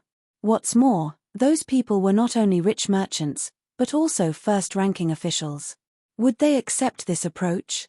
However, Manager Wei had to admit that once this approach was successful, they would completely break through the current stage and truly enjoy the same treatment as the century-old aristocratic family shop. This made him feel excited no matter how he thought about it. Hellion Vivian glanced at him and smiled evilly. Where we come from, there's a term called private customization. There's also a term called limited release. Manager Wei, you have to remember that the so-called private customization and limited release only mean one thing. Some people need these things to show their worth. It's not for anything else, but to let everyone know that they have something that no one else in this world can have. So there's no problem at all. Taking advantage of this opportunity, we'll make a good profit. At that moment, Manager Wei felt that the young lady in front of him didn't seem like a businesswoman. Her mouth carried an evil aura that ordinary women didn't have. It was like a raging fire that easily made people think of a battlefield. She was like a queen standing behind the scenes, arranging and scheming, commanding the troops. This time, the capital's business circle would probably be reshuffled again. When Profound Heavens limited edition armaments were launched, it attracted the attention of all the big circles in the capital. Just like what Hellion Vivian said, one of a kind, this kind of symbol of status was very eye-catching. Adding on the fact that the armaments test was approaching, everyone was very curious about the auction that would be held the day after tomorrow. Even those who didn't need armaments also wanted to see the elegance of the limited edition armaments. It could be said that they had no regrets in life. Even the retired emperor, who had always been experienced and knowledgeable, was alarmed. He sent people to Profound Heaven to reserve a seat for the auction, preparing to personally see the legendary armaments. Big boss, is this okay? Manager Zhong took out a pure silver card and gave it to Hellion Vivian. Hellion Vivian took it and looked at it. Her beautiful fingers twirled around and the corners of her mouth slightly curved. Not bad. When you give it to everyone, make sure that it's real money. Tell them that here, identity and whatnot are of no use. Yes. Manager Zhong slightly lowered his head. To be honest, he completely didn't think that this kind of card would be bought by people. But the situation was beyond his imagination. Now, the whole capital was talking about the silver card. In their eyes, this kind of silver card had already become a symbol of noble status. Chapter 213. It was night and the moonlight was getting darker. Outside the window, one could see the mountains and trees. The steward of the general's residence was holding a lantern outside the door in the middle of the night. He looked left and right as if he was waiting for someone, looking very mysterious. When he saw the carriage coming, he hurriedly held the lantern and went up to it. "Madam." It turned out that the person who rushed back in the middle of the night was none other than Su Yang Mo, who was ordered by the retired emperor to stay in the Hidden Spirit Temple to abstain from meat and prey. This trip to the Hidden Spirit Temple not only caused her to lose a maidservant for no reason, but she also lost 70 to 80% of her face. If it weren't for her husband's family having a say in the imperial court, she really would have stayed in the Hidden Spirit Temple for 10 days to half a month. But even if it was only 3 days, it was enough to make Su Yang Mo vomit a ball of anger in her heart. She glanced at the steward coldly. "What about the thing I asked you to do?" "Don't worry, madam, I have already made arrangements. Recently, Profound Heavens is doing some kind of VIP card distribution. I have already made an appointment with the steward there. Tomorrow, madam will be able to bring Miss there. You will definitely be able to buy a good armament." The steward held the lantern for Su Yang Mo while waiting at her beck and call. Su Yang Mo nodded in satisfaction and said, "What has that little bastard been doing recently? Eldest Miss doesn't have the slightest bit of martial chi in her body. Recently, White Academy's courses are all related to martial chi. She probably couldn't stay any longer and asked for leave." The steward reported word for word the news he received from the courtyard. Su Yang Mo smiled, her face showing her natural arrogance. "All right, you can leave. We will go to Profound Heavens first thing in the morning tomorrow." After so many years of flattery, she knew that little bastard better than anyone else. She felt inferior, yet she wanted to stand out. Now, she finally knew what she was worth. After this martial chi test, that little bastard would understand that she and her beloved daughter were not on the same level at all. She was originally a good-for-nothing, and when her name was removed from the family, she left so vigorously.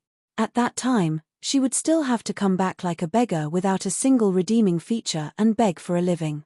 Su Yang Mo thought of the future scene and the smile on the corner of her mouth became wider. One should not be so naive. She was so muddle-headed that she had even forgotten who she was, yet she still dared to provoke her. Sooner or later, that little bastard would kneel on the ground and lick her feet. She was not in a hurry. This was just the beginning. At night, the crescent moon hung in the sky. In the extremely luxurious palace, there were layers of white gauze curtains. A huge and incomparably luxurious golden cage was placed in the middle of the bedroom. Beside the cage was a pool of clear water. Inside the cage was a large carved bed made of pure wood. There was something like a bracelet hanging on the bed. That thing was made of pure gold, with intricate patterns on it. It looked exquisite and enchanting, just enough to buckle one's wrist. The side of the bracelet that was close to the skin was inlaid with a layer of rabbit fur, soft and comfortable, and would not hurt when worn. Further inside, there was a dazzling golden piece. A person was lying on the soft bed, his white brocade robe swaying gently in the wind. His picturesque side face was covered with a layer of brilliance. He held an ancient scroll in one hand and supported his head lazily, as if he was very satisfied with this newly made golden cage. The corner of his mouth had a faint smile. His charm was not diminished by the luxurious golden light in the room. On the contrary, he was elegant and charming, taking the full advantage of the romantic. Nangong Lai, who was sitting opposite him, shuddered when he saw his smile. Arju, are you really going to sleep here in the future? Yes. Belagaju responded unhurriedly. Nangong Lai swallowed a mouthful of tea. Don't you think this thing is too eye-catching? Making a pure gold cage as a bed, only he could think of it. Belagaju slowly turned a page of the ancient scroll in his hand. I don't think so. Nangong Lai was speechless. The point is, what do you want to do with this thing? Don't tell me you really want to lock Hellion Vivian up. Nangong Lai used to think that he was just joking. Belagaju glanced at him. What does this have to do with you? I'm just curious. Nangong Lai was mentally and physically exhausted. Most people don't want to be locked up. Arju, you have to understand, no matter how interesting she is in your eyes, it's the same. When she sees this kind of thing, she will definitely run away. The word escape made the light in Bailey Jiaoju's eyes turn cold. He slightly stood up, one elbow propped on the chair under his body, the other arm casually rested on his bent knee. It was obviously a languid posture, but when he did it, it interpreted extreme danger. She won't have that chance. Listening to the movements in the room, the eunuch outside the door had already poked his head in to look many times. He probably wanted to ask when Belagaju was going to take a bath, but he didn't dare to come in. Finally, Belagaju put the scroll beside the pillow and stood up. The servant at the side immediately stepped forward to help him put on his boots. He was dressed in a moon-white rose robe with a large fur coat made of fiery red fox skin draped over it.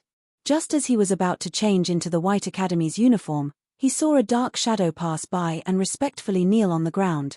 Your Highness, we have lost track of the person. Belagaju's slender fingers paused and looked towards the shadow. His dark eyes became more and more cold like ice. Lost her. Miss Hellion seemed to be preparing to meet someone and only discovered us halfway. After that, she threw off all of our shadows. Shadow hung his head down heavily. Belagaju didn't speak. His white hand threw away the robe. The light outside the window hit his bare waist and spread a thin layer of red. It made him look like a precious ivory sculpture that should be stored in the innermost part of a museum. It was very low-key and luxurious. Nangong Lai analyzed. She must have gone to meet someone important. Otherwise, she wouldn't have thrown them off. Could it be that she went to see Hazy? Arju, did you notice that when we were competing, she and Hazy were acting strangely? Crack. Not waiting for Nangong Lai to finish speaking. The teacup he was holding seemed to be shattered by some invisible force. Nangong Lai opened his mouth and stared blankly. His face was a mess. The tea slid down the side of his face and dripped onto the table. He subconsciously looked toward Bailey Jiaoju, only to see that man, who had always been expressionless, punch the wall with the side of his fist. His knuckles overflowed with blood, but he was completely unaware of it. There was still a smile on the corner of his mouth. The wall was full of cracks with uneven lines. A cool breeze swept past, rolling up his ink-black hair like silk. The surrounding space was so cold that it was somewhat inconceivable. Nangong Lai looked at this scene and slightly narrowed his eyes. So intense, not like his style at all. Chapter 214. The night grew darker. Hellion Vivian, who everyone thought was hiding because she was afraid of losing face, had already finished the last armament. She reached out and pressed her neck, turning left and right handsomely. Then, looking at the 5 dazzling armaments on the table, she lazily smiled. Where's Hazy? He's not here yet. Young Master was locked up by Master. I'm afraid he won't be able to come out for the next few days. Manager Zhong marveled at the exquisiteness of those armaments. His eyes were filled with emotion. Holding a magnifying glass in his hand, he looked at them from beginning to end. Hellion Vivian smiled and sat down on the wooden chair. Immediately, Someone handed her tea. Hellion Vivian thanked the servant, then asked, "Hasn't he been quite well behaved recently? Why does Master Hay still dislike him?" It seems that because he did something, the royal family sent people to investigate. Manager Zhong didn't take this matter to heart. Hellion Vivian raised her eyebrows. She didn't know that a certain highness would find trouble with Hazy. In the future, she would find time to properly talk to a certain highness. He was an ally, so he couldn't casually use a knife. There's still 4 more hours until daybreak. You all should go to sleep. Hellion Vivian put down the teacup in her hand. As if she thought of something, she said, "Oh right, leave 3 spots for me."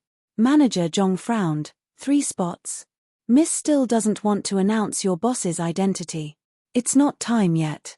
Hellion Vivian curved her thin lips. However, it's still okay to properly enjoy the privilege. When the time comes, I'll bring my friend over. Manager Zhong's face lit up. Miss Friend? Which family's young master, or is it Miss? It's not some young master, right? Hellion Wei lazily yawned. I'm not sure about that person's family background, but his appearance is very attractive. If in the future he's the spokesperson for our martial arts academy, money will definitely drop like a crashing crash. Manager Zhong felt that he didn't understand the big boss's words. Endorsement? Just take our armaments and go out to fight. Hellion Vivian recalled the scene of her deskmate instantly killing the Yuan family's young master in White Academy, and the smile on the corner of her mouth became even wider. He's the kind of person who can control any kind of martial cultivator. When Manager Zhong heard this, his face was filled with astonishment. What kind of martial cultivator can control it? Did such a person still exist in the War Dragon Empire? Logically speaking, martial cultivators and martial artists' martial chi complemented each other. How could there be someone who could control any martial cultivator? Manager Zhong scratched his head. Hellion Vivian was already asleep. Her body was leaning against a wooden chair in a lazy posture.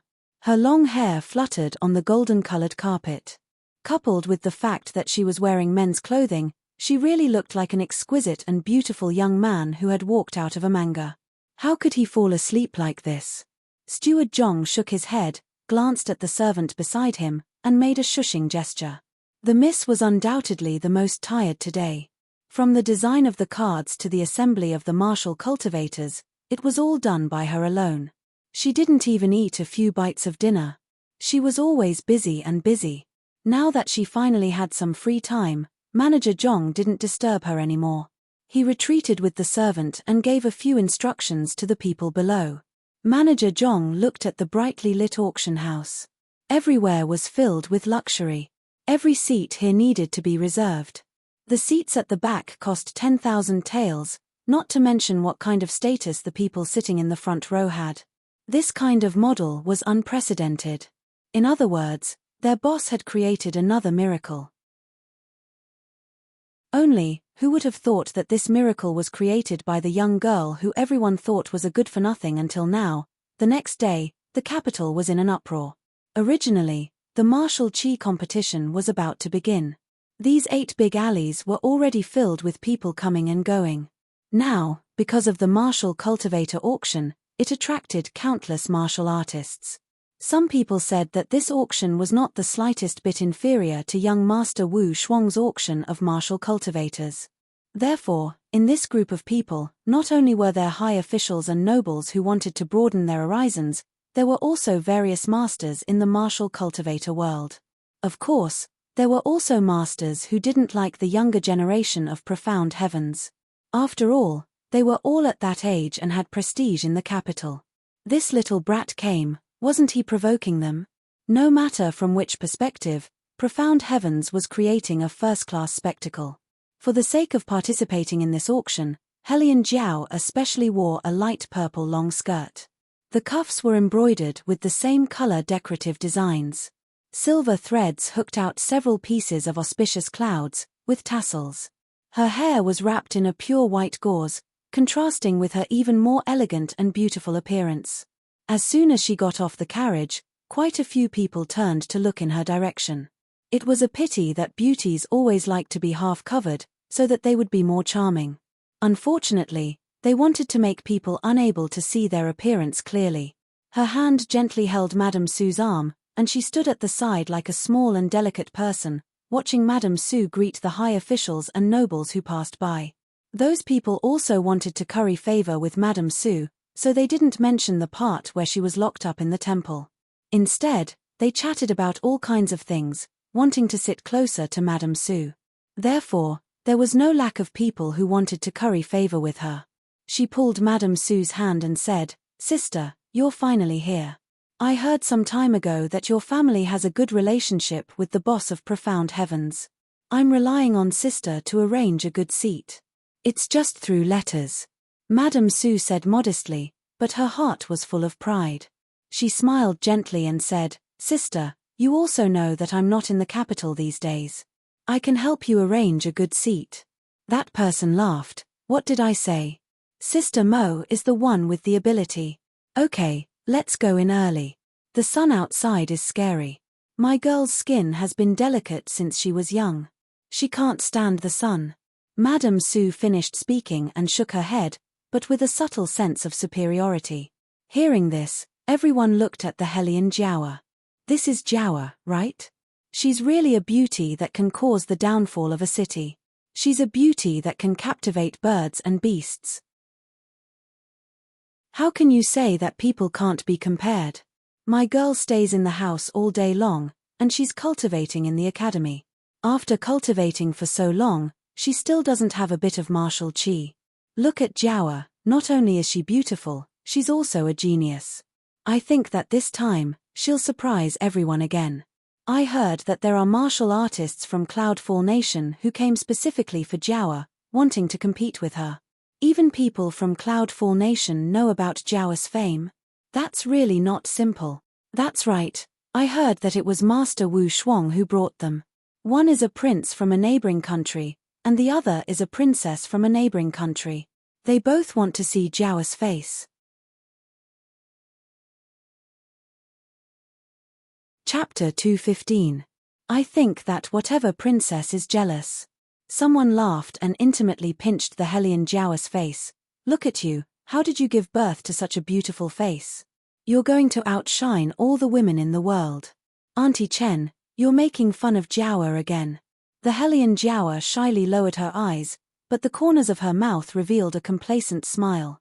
The maid standing next to the Hellion Jiawa also spoke without restraint. "Young miss, you're too kind and too modest. You're obviously the most beautiful." Unexpectedly, as soon as her voice fell, a person walked over from not far away. That person seemed to have just woken up.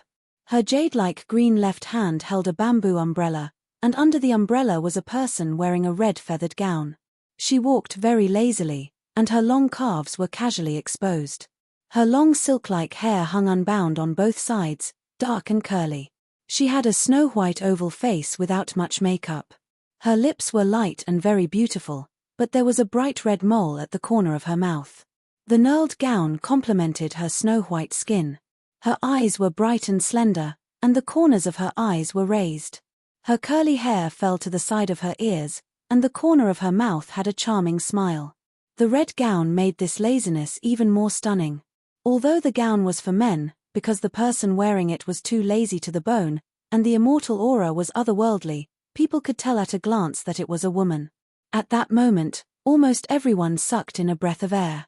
Their eyes didn't turn as they stared at the fairy that appeared out of thin air. Their faces were filled with unprecedented surprise. That person seemed to not notice the gazes around her as she held the umbrella and casually looked at them. The Hellion Jiawa clenched her hands. She was naturally unhappy that such an uninvited guest stole everyone's attention. When she saw the face clearly, she was even more so. "Isn't this that village girl?"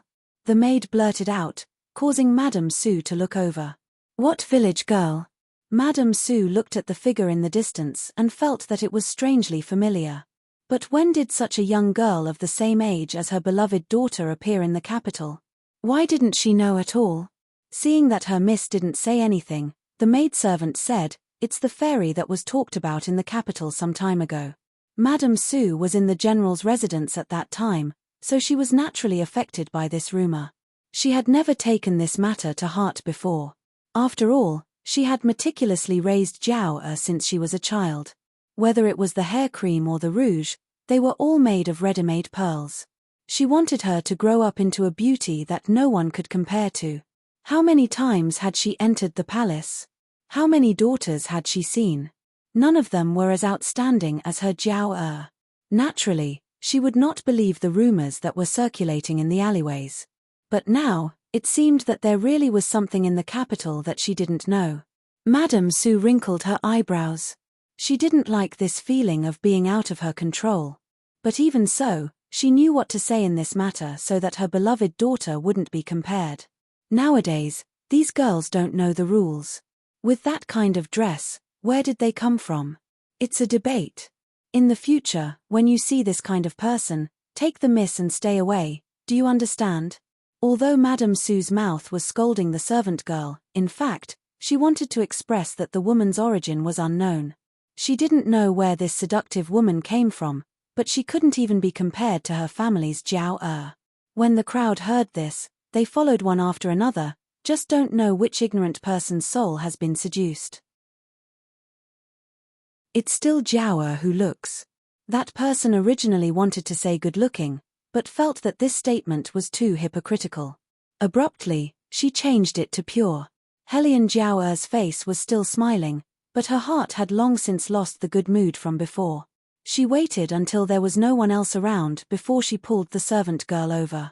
She used some strength in her fingers and said, "You go and find out for me who that person is. How did he appear here? She's also wearing a robe that looks good." "Yes." The maidservant trembled as she responded.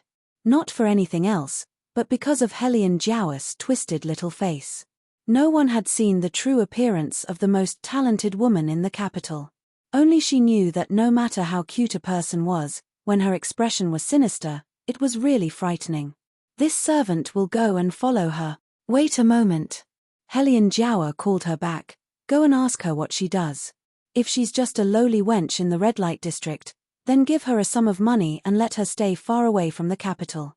Helian Jiao had been surrounded by stars for a long time. She simply couldn't tolerate anyone who was prettier than her. Previously, when they met for the first time, Helian Jiao didn't feel much threat because at that time, her dressing was so unsophisticated that it could drop dregs. She only relied on her good looks, skin, and figure.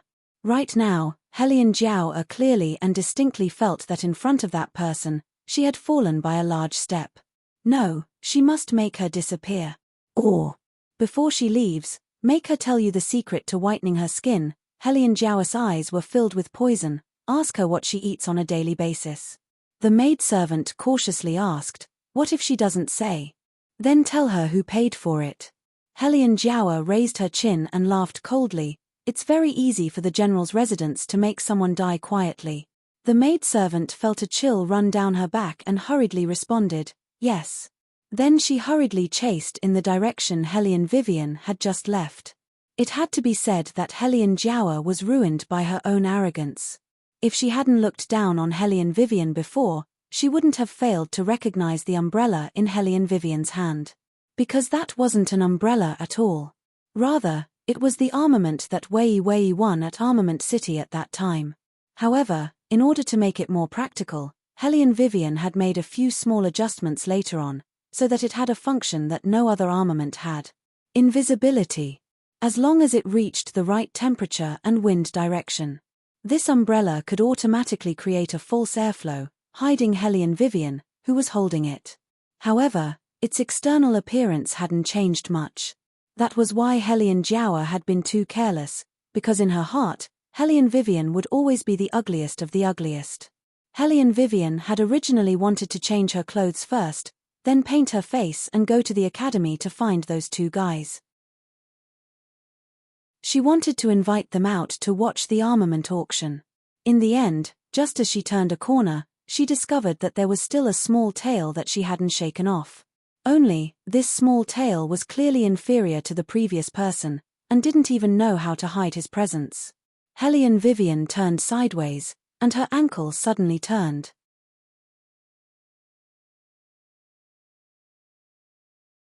Chapter 216. The surrounding wind seemed to have a sense of reality as it blew her hair. Her robes fluttered in the wind. Her beauty was peerless. The servant girl didn't expect her to suddenly turn around. She was startled at first, but then she straightened her back. She was clearly young, but she had learned her master's arrogance by 70 to 80%. Woman, isn't this the servant girl of that younger sister of yours who wants to frame you all day long? Why is she following you? Yuan Ming lazily smiled in the Xian Huan space. Hellion Vivian didn't speak. She held the umbrella in her hand, and the cherry blossoms fell. It was a beautiful scene. This made the servant girl feel very uncomfortable, but she didn't forget her young miss's order. She took a step forward and said to Hellion Vivian, "Young miss, which brothel do you belong to?" "Which brothel?" Hellion Vivian repeated this sentence, and a cold light flashed through her eyes. Unfortunately, the servant girl didn't realize it. Or it could be said that she was used to acting like a tyrant by Hellion Jiao's side. She didn't care about the flowers and plants outside, not to mention a prostitute who only had looks. "If you don't want to say, I won't force you."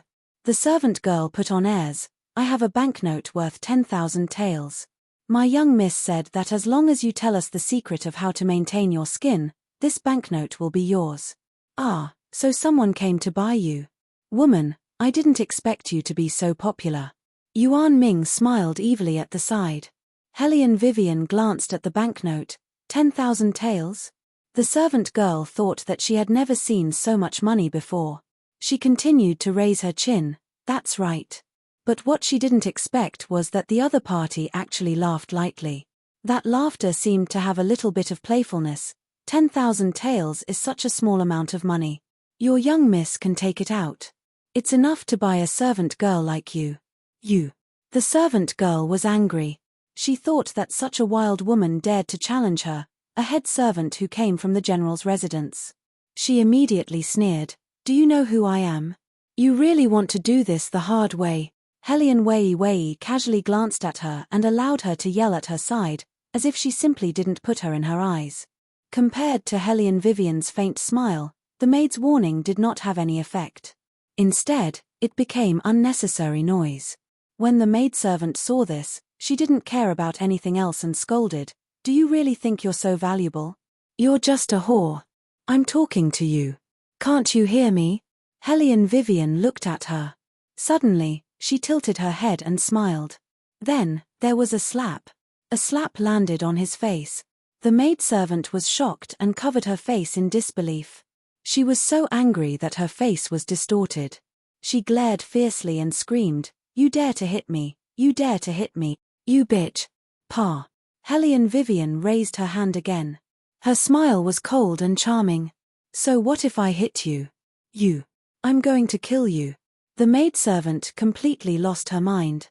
She bared her fangs and brandished her claws at Hellion Vivian. She looked like she wouldn't give up until she beat her to death. Hellion Wei merely smiled. That gloomy and cold aura that she had been concealing started to emit without restraint. Her pair of bright and beautiful eyes were gradually dyed with frost. Suddenly, her finger moved like a dancing butterfly, drawing a curved line that cut through the air. Shua. The sharp end was firmly pressed against the maidservant's neck. Her movements were so fast that the maidservant didn't have time to react. When she came back to her senses, there was a small cut on her neck. "As long as I use a little bit of force, your artery will be cut open." Hellion Vivian held the umbrella in one hand and the silver knife against the maidservant's neck with the other. The wind blew and lifted her long hair. She smiled like a demon. "When the time comes, it won't be as simple as your face hurting. Your blood will spurt out and get everywhere. Hey, do you want to try? You can say bitch again. I promise you will die a happy death." The maidservant no longer dared to clamor. Her legs had already begun to tremble, and her face was almost blood-red. Her entire body sank into extreme fear, and all of a sudden, she went limp on the ground. Hellion Wei looked at her absent-mindedly. Her slender fingers slowly tore the banknote into shreds. "Go back and tell your family's young miss, this lord was born beautiful, even if she wanted to learn, she couldn't. As for the money, Don't think that just because the Hellion Jiaoer is rich and powerful, she can do whatever she wants. Teach your maidservants well so that they don't get slapped in the face every day. The flying shredded paper fell. The maidservant watched as the beautiful figure walked further and further away. When her fingers touched the blood on her neck, she was scared out of her wits. She didn't expect this woman to be so powerful. Just now, she didn't even use martial qi, but she suppressed her to the point that she couldn't move at all. But as the Hellion Jiaoer's personal maidservant, she had martial qi and was about to cultivate to the fire level. But she couldn't even beat a person without martial qi. This woman, who is she? The maidservant's face was pale. She ran all the way through the long alley. Her fingers were covering her neck and she didn't dare to let go. Young miss. Hellion Jiaoer turned her head and saw that it was her personal maid who was in this state. Her clothes were even stained with blood.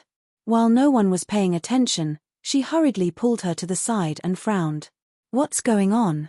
The maidservant reported what happened just now to Hellion Jiaoer without missing a word. Her face was ferocious. This servant has never seen such an ungrateful woman. Hellion Jiaoer didn't say anything. She was so angry that her lungs were about to explode. She endured and endured, but in the end, she couldn't hold back anymore. She kicked the maidservant's heart hard. Useless thing. The maidservant was already injured. After being kicked like this, her whole body was lying on the ground. Her qi and blood were churning. The pain in her whole body was simply indescribable. However, no one would be able to see this scene.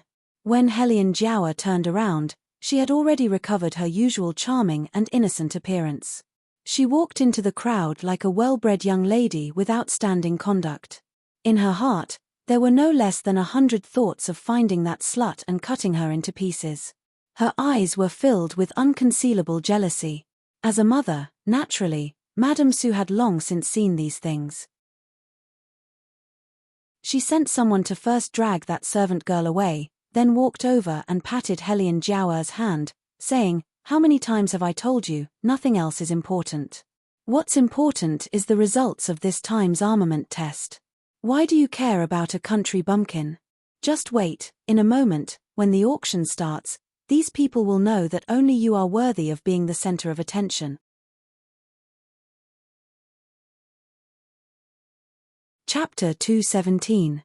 Jiaoer understands everything mother said, but that little bitch is so arrogant. Hellion Jiaoer clenched both of her hands, a malevolent expression appeared on her face. Isn't it just a good-looking face? Just wait and see when I'll scratch up that slut's face. Su Yangmo pulled her over, looked at her left and right, pinched her and said, "Jiaoer, how many times have I told you? You have to watch your words and actions. You are the most favored lady of the defense division, the apple of your father's eye, and the future master of the Eastern Palace. So many pairs of eyes are watching you, hoping to find the slightest mistake, even more so now. You have to remember, even if you are angry, don't show it in front of others, understand?" Hellion Jiaoer also knew that her face didn't look too good, but she was still angry in her heart, yet she didn't dare to disobey her mother's words. She shook Madame Su's arm and acted like a spoiled child as she stuck her face close to her. "Daughter understands." Madame Su stroked her beloved daughter's long hair, her eyes shining. "You don't have to be so calculative about that person's appearance, isn't she just a village girl? Tomorrow, find a few people to find out her name and ruin her. Not just scratch her face, but ruin it. More ruthless than Hellion Jiaoer. Mother is right, I won't make a fuss." Hellion Jiaoer curved her thin lips, the corners of her mouth forming a vicious smile. She knew her mother's methods better than anyone else. If her mother said to ruin that person, there was no possibility of that person rising again. However, this pair of mother and daughter had never thought that, just like what Hellion Vivian said, money and power were not enough to cover the sky. There were always many variables in this world, and Hellion Vivian's real identity was the cause of many variables. The sky was clear, there were no clouds in sight, the wind blew gently, the emerald green pine and cypress supported the water droplets, the branches swaying. When the branches could no longer bear the weight of the water droplets, only then did they slightly press down on the branches. Snap, dew hit her face. At this time, Wei Wei had already changed her makeup and wore White Academy's uniform. She looked all around, yet didn't find the two people she was looking for. That was strange. Could it be that they were also on vacation? Hellion Vivian, who had returned without any success, didn't waste any more time on this. Seeing that no one was around, she simply walked out. Such an entry and exit made everyone's guess even more. Look, she actually came back. Coming back at this time, you must have forgotten something. It seems so. But some guys are really exaggerated. They call her boss the moment they see her. That's enough. It's just those people from the good compound who haven't seen the world and are blindly joining in the fun. Some people probably haven't tasted the feeling of being praised before, so they're doing this on purpose. It's as if they're showing off how powerful they are and how popular they are. Originally, when Wei Wei saw those little brothers that she'd accepted, she wanted to give out 2 of the seat tickets in her hand before stopping. Who knew that before they even started chatting, those young ladies from the big families who'd gathered together to practice martial chi saw her as an eyesore.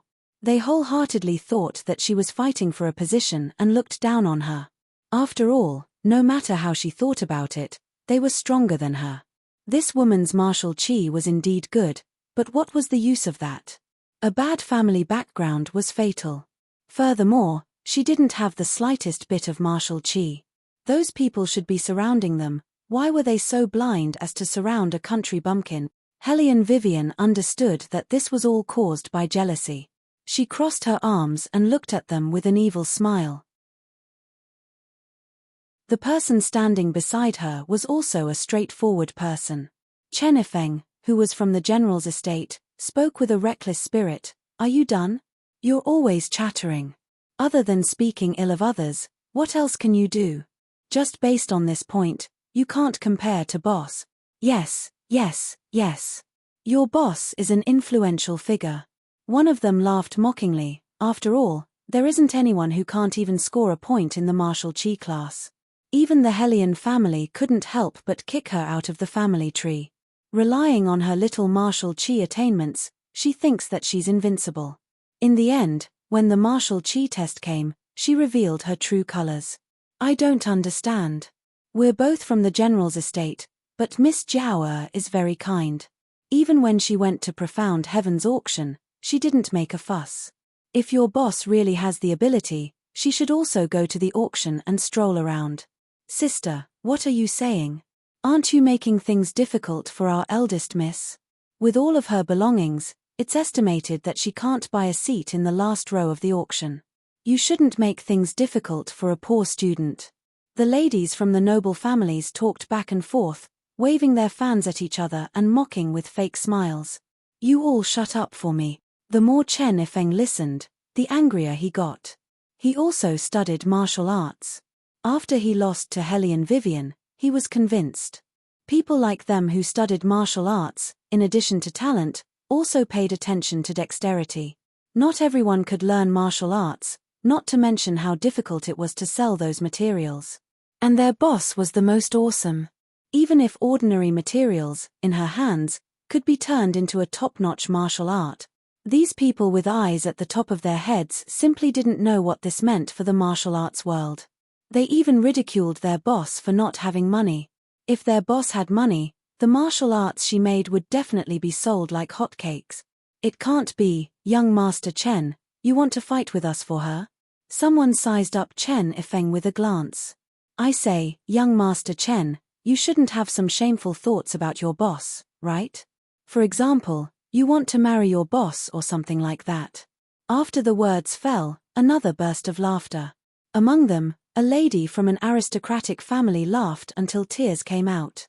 She pointed at Chen Yifeng and Hellion Vivian and said, "You don't say, their skin color is actually quite similar. I just don't know if in the future when they give birth to a child, it won't be a little black coal ball, right?" Chen Yifeng exploded with a bang. He wanted to rush over and have a good fight. Hellion Vivian pressed down on his wrist. It seemed that she didn't use much strength, but it made Chen Yifeng turn his head in surprise. His eyes flashed with deep astonishment. He knew that although their boss's skill was good, she didn't have a foundation. It was said that when she had just entered the academy, She won that match. Because at that time, Helion Mai's performance wasn't very good. Of course, he didn't know what was going on in that match. After all, what the match was really like, only the competitors themselves knew. But at that time in the crystal ball test, their boss clearly didn't even have the ability to ignite the crystal ball. But why did she just lightly put her hand on his arm? He felt a strength he had never felt before. This didn't seem like the strength of a person without martial chi.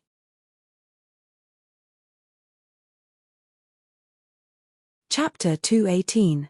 Chen Yifeng looked at Helion Vivian in disbelief. Helion Vivian just smiled, with 30% evil charm and 70% playfulness.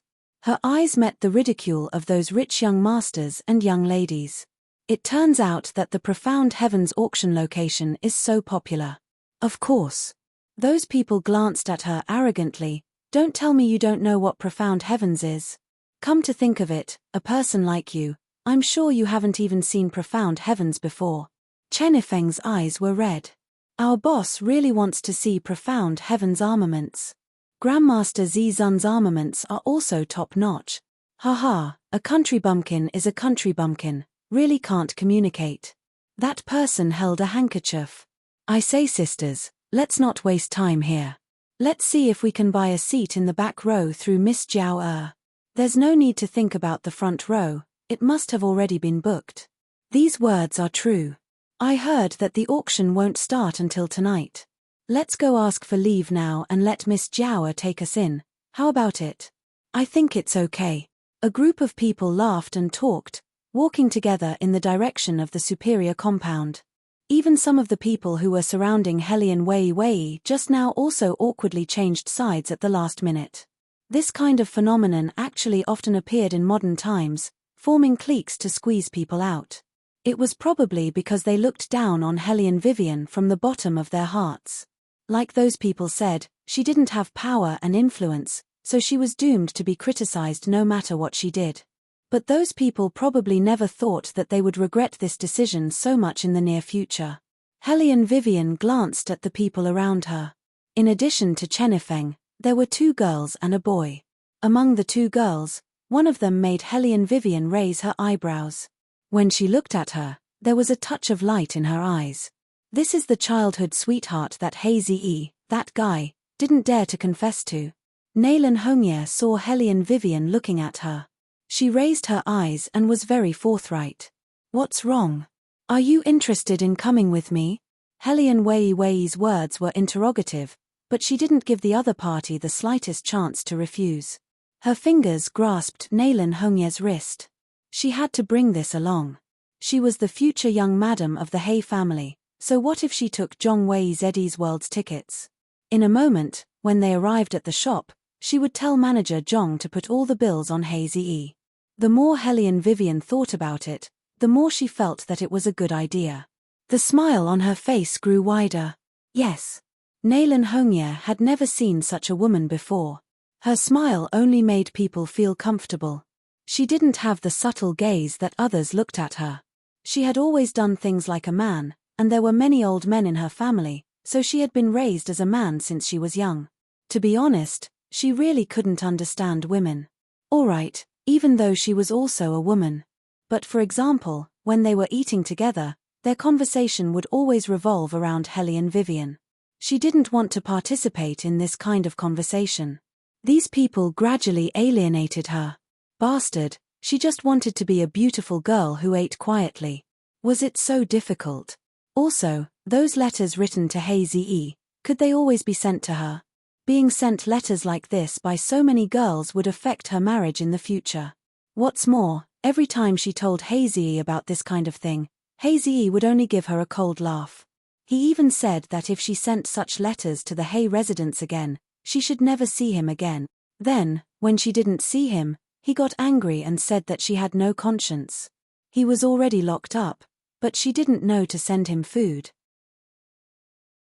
Why did she always feel that Hazy was the same as those women? They were all like needles at the bottom of the sea, very difficult to find. One moment he was like this, the next moment he was like that. It really made her very puzzled. Helion Vivian looked at Nalan Hongye's side face. She didn't think that this girl would leave with her so easily. She thought that the other party would more or less dislike her because of Eddie's actions. She didn't expect that. It was unexpectedly interesting. "You're not going to ask me where I'm taking you?" Hellion Vivian raised her eyebrows. Naylan Hongye's small face was handsome, expressionless. "I'm familiar with Sijou City. I can attest to this point." Chen Yifeng raised his hand at the side. "The people she knows are all local tyrants. The armaments they make are also very powerful. It's just that I don't know why she was assigned to the good compound." Naylan Hongye turned her head to look at Chen Yifeng and asked in bewilderment, "How do you know me so well?" Chen Yifeng's face reddened. He lowered his head and didn't say anything. Hellion Vivian, however, understood. Especially when Naylan Hongye had a baby face that everyone loved. Her skin was so tender that it could drip water. She was also not spoiled. This kind of girl, if someone discovered her good points, they would be deeply in love with her. Only, she couldn't help but say that Eddie's move was good. It should be adjusted. Otherwise, if his sweetheart ran away with someone else, let's see how he would continue acting. Hazy didn't let me go to the good compound. He said that seeing me would make him upset. Naylan Hongye's eyes turned. "It's probably my temperament that made him lose face. Who told me to not know how to judge people?" Hellion Wei paused. Her beautiful phoenix-shaped eyes looked up. She discovered that this girl wasn't as clueless as she appeared on the surface. She understood everything, so much so that she could see more clearly than anyone else. She just didn't want to participate. "You can come to our inferior compound to play. I'm usually bored by myself." Hellion Wei walked forward while chuckling as she looked at the girl in her hand. "Apart from attending classes seriously, there's no other entertainment." Chen Yifeng, Naylan Hongye, attending classes seriously, was it really appropriate for someone who slept all day to the point that even the teacher wanted to remove her name from the class? "Right, boss, where are we going?" Naylan Hongye didn't want to know, but they also wanted to know. After all, asking for leave was too extravagant for them. Hellion Vivian smiled faintly and said lightly, "We're also going to Profound Heavens." Another 2 hours passed. After the sunset, the show began. The streets were bustling with people coming and going, and there was an endless stream of horses and carriages. There were people who made sugar figures, sold rouge and powder, and fortune-telling people. The capital was originally the most prosperous capital of the Dragon War Empire. It was densely populated and luxurious. Now, the streets of Chang'an were even more crowded. Probably the most luxurious carriages in the capital were gathered in front of Profound Heavens, waiting to enter. Inside, there were also quite a few people wearing White Academy's uniform. From a distance, no matter how one looked at it, there were at least 6 or 7 people. There were both men and women surrounding Hellion Jiao's side, chatting and laughing, hoping that Hellion Jiao would lead them inside. Hellion Jiao couldn't not see their thoughts, but spending some money was nothing to her. What's more, these people's fathers were also useful in the imperial court. So Hellion Jiao didn't refuse at all. She was generous as if Profound Heavens was her family's. Chapter 219. Boss, are we really going there? Chen Yifeng looked at the sea of people in the distance and was somewhat hesitant. It was not that he couldn't take out the money, but he was worried that someone would say something bad to attack his boss. Moreover, he heard that the seats in the Profound Heaven auction house were very popular. Some time ago, even his old man said that he would find a way to get one for him. He felt that his boss was powerful enough, there was no need to look at other people. Although the armaments of Profound Heaven were indeed good, but there was a suspicion of deliberately creating momentum. However, the boss of Profound Heaven was the first person in many years to create such momentum. He also heard the old man say something about brand effect. He didn't even understand what they were saying, but he knew that the other party was very powerful. Profound Heavens was the first person who could make the entire War Dragon Empire's people feel itchy, making people feel that having a martial art was equivalent to having a unique identity. That's why everyone fought to enter. Aside from the martial cultivators themselves, what they wanted was to display their nobility at this kind of time. If their boss went, wouldn't she be ridiculed by those people? The clever Hellion Vivian of course saw Chen Yifeng's worry. She hooked her lips and smiled. Don't worry, profound heaven is not as difficult to enter as you think. Chen Yifeng grabbed his hair and couldn't express the helplessness in his heart. Boss, this matter is not as simple as you think. But what he didn't expect was that there were people who agreed with such a statement. Well, it's really not that difficult to enter. Nalan Hongye thought about it, then reached out and took out the silver card on her body. Her voice was faint. Actually, I have 2 positions here. Hellion Vivian didn't need to think to know where her silver card came from. Someone couldn't help but make a move tomorrow. Hazy, really hid it deep. Silver card. Chen Yifeng looked a little dizzy. You actually have a silver card of profound heaven. When did Nalan family have such a big power? Even the Defense Department didn't get a silver card. Nalan Hongye asked with a serious face, is it difficult to have this? Hazy gave me 5 at once. But she only took 1 out. No, it's not difficult at all. Hellion Vivian smiled faintly. However, it was a little too light of a punishment for someone who couldn't distinguish between public and private matters. She seemed to have thought of something and the corners of her lips curled up. Easy. Do you mind if we switch positions later? Nalan Hongye was very straightforward. I don't mind. Anyway, He Xiaozi has been locked up by the old man recently. He probably can't come out even if he wants to. Heh. In order to be able to watch an armament test alone with you, even if he had to crawl into a dog's kennel, he would still crawl out. However, Hellion Vivian smiled evilly. Disobedient employees always needed to be knocked and pinched, so that they would not often go crazy in the future and get close to her from time to time. Don't think that she's a fool. Just because she doesn't say it doesn't mean that she doesn't know. In the past, He Eyes had wanted to make use of her and get close to her. It was probably because he had just entered the academy at that time, and didn't understand the various rules of the academy. In addition, there were too many girls in the academy, so it was inevitable that jealousy would arise from admiration. She reckoned that He Eyes also wanted to find someone to divert these people's attention. Coincidentally or not, she became that gun handle. For example, that Chen Wen, because she obviously liked He Eyes, she came to frame her.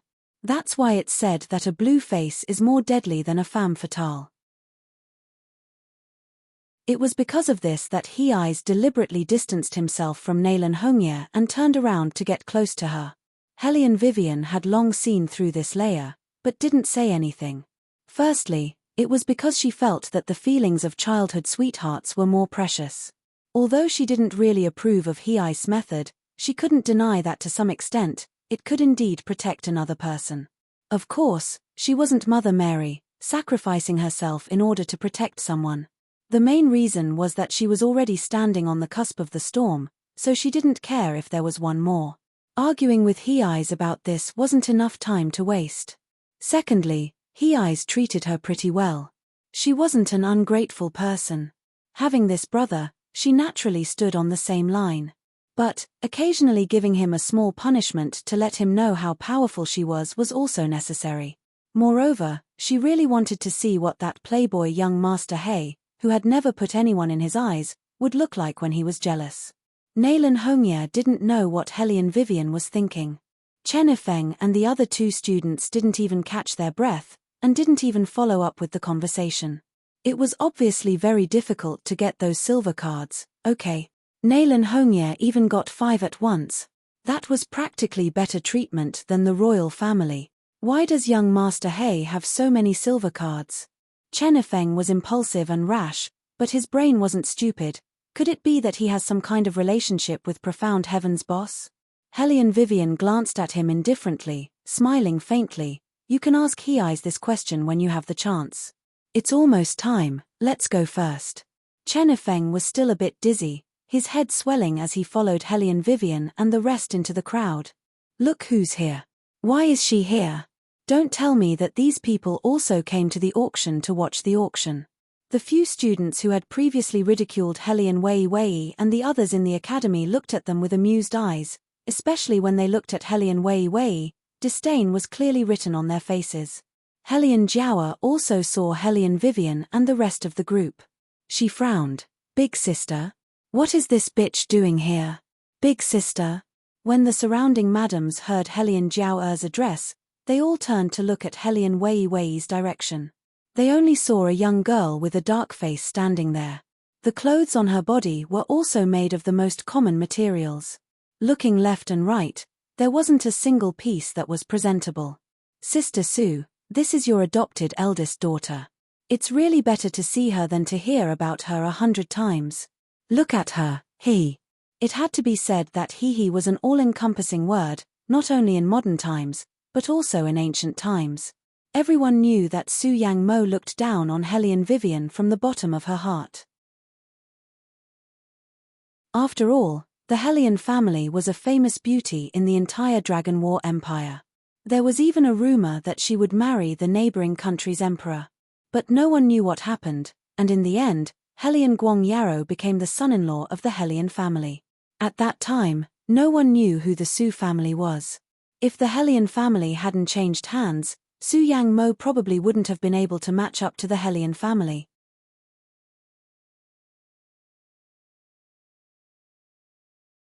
Chapter 220. However, sometimes, it was not good for a woman to be too capable. No matter how powerful the Helian family was, in the end, she was still unable to protect herself in her old age. Her husband was snatched away, and the family property was taken away. Now, the one who called the shots was not the one from the Helian family, but Su Yang Mo. Compared to that one, they preferred Su Yang Mo. She was a stubborn person, and always looked like a flower on a high mountain. She thought that she was great because she had fought a few battles, but when she returned to the capital, her reputation was still ruined by them. If they were to say, she was a stupid girl. Now, looking at her daughter's way of doing things, it was not much better. If she did not have any talents, she should just stay at home and not come out. She did not even see what kind of occasion it was today, and she still rushed to the front. The point was, did she think she could do it? Some of the ladies looked at Helian Vivian arrogantly, as if they were looking at a clown. They thought that since they had not entered the scene yet, they might as well have some fun. I say, Weiwei, your name is Weiwei, right? How's your marriage going? Do you need us to introduce someone to you, so that your mother won't have to worry about you? Before Helian Vivian could say anything, Su Yang Mo interrupted, it would be great if there is a suitable one. If this child does not have a husband for the rest of her life, I don't know how much my sister will hate me in the afterlife. Little sister Su, you're just too kind. Don't worry, I happen to have a pretty good one here. He just came back from the battlefield, but his legs are a little inconvenient. But Weiwei, you should also understand that at your age, plus the previous incident, it's already good enough that someone can marry you back home. After saying that, that person sighed. Of course, it would also depend on whether the other side is willing to accept you. After all, you have no talents and no looks, it would be hard for me to explain to them. Helian Vivian raised her eyebrows. She was smiling from beginning to end, but that smile did not reach her eyes. That's too scary. Someone actually dares to introduce men to you. Yuan Ming rubbed his arms. Aren't they afraid that you'll beat the other party until half of their body is paralyzed? Moreover, with a missing leg, they probably won't even be able to do that. Woman, it seems that some people think that you're worthless and want to deal with you cheaply. Chen Yifeng's family had a general before, so he had heard a little about this person who had just returned from the battlefield. When he heard the madam's words, he frowned. Isn't that person already in his 50s? You want our boss to marry an old man in his 50s? What a rotten old man. That's a general with outstanding military service. The madam didn't like Chen Yifeng either. She glanced at Helian Vivian and said, Weiwei, it's not that I want to criticize you, but you're an unmarried girl. How can you hang around with men all day long? How can you be so rude to me? I'm your elder. Helian Vivian laughed. She picked her ears with her fingers and said, I was wondering why the sound was so harsh to my ears. It turns out that it's because people have been barking non-stop. Also, Auntie, who are you? Am I close to you? You came up and said that you want to introduce a husband to me. Do you think you're so important? You. The The madam was so angry that she kept hitting her own chest with her handkerchief. "I've never seen such an ungrateful girl." Madam Su pretended to be red in the face. "Sister, calm down. It's Wei Wei who doesn't know the rules and doesn't understand our good intentions. All these years, I've been scratching my head. Think about it, sister, you should know that it's not that I, Su Yang Mo, don't not care. It's just that I can't control her." As she said this, she let out a long sigh and looked like she was about to cry from being wronged. When the people around them heard these words, they started to point at Hellion Wei Wei one after another. When Madame Su saw this, she felt relieved. Thinking about the humiliation she had suffered in the Hidden Spirit Temple this time, she had never suffered before. Now, she could finally vent her disgust. What she wanted to see was to let this little bastard be condemned by everyone. Other than revenge, of course, Madame Su had other plans. The auction was about to start. She received news that the retired emperor would be coming. Last time, she heard from Jiao that this little bastard used them to curry favor with the retired emperor. That was why the retired emperor was so angry. Calculating the time, the retired emperor should be arriving by now. He was most likely sitting in the tea house opposite. The environment there was good and the view was good. If it wasn't for the high officials and nobles of the capital, it was impossible to book a seat there on this day. Su Yang Mo's guess was right. There was indeed someone sitting in the tea house. The retired emperor, dressed in a Chinese brocade robe, sat in the most important seat. He held a purple jade teacup in his hand. Between his eyebrows, there were traces of power left behind by years of mingling in a high position. Although his eyebrows were smiling, it gave people a sense of oppression without being angry. On his left and right sat 4 men, all of them were handsome and had extraordinary manners. Of course, the most outstanding one was the third prince, dressed in a white robe and purple muslin. Beligaju.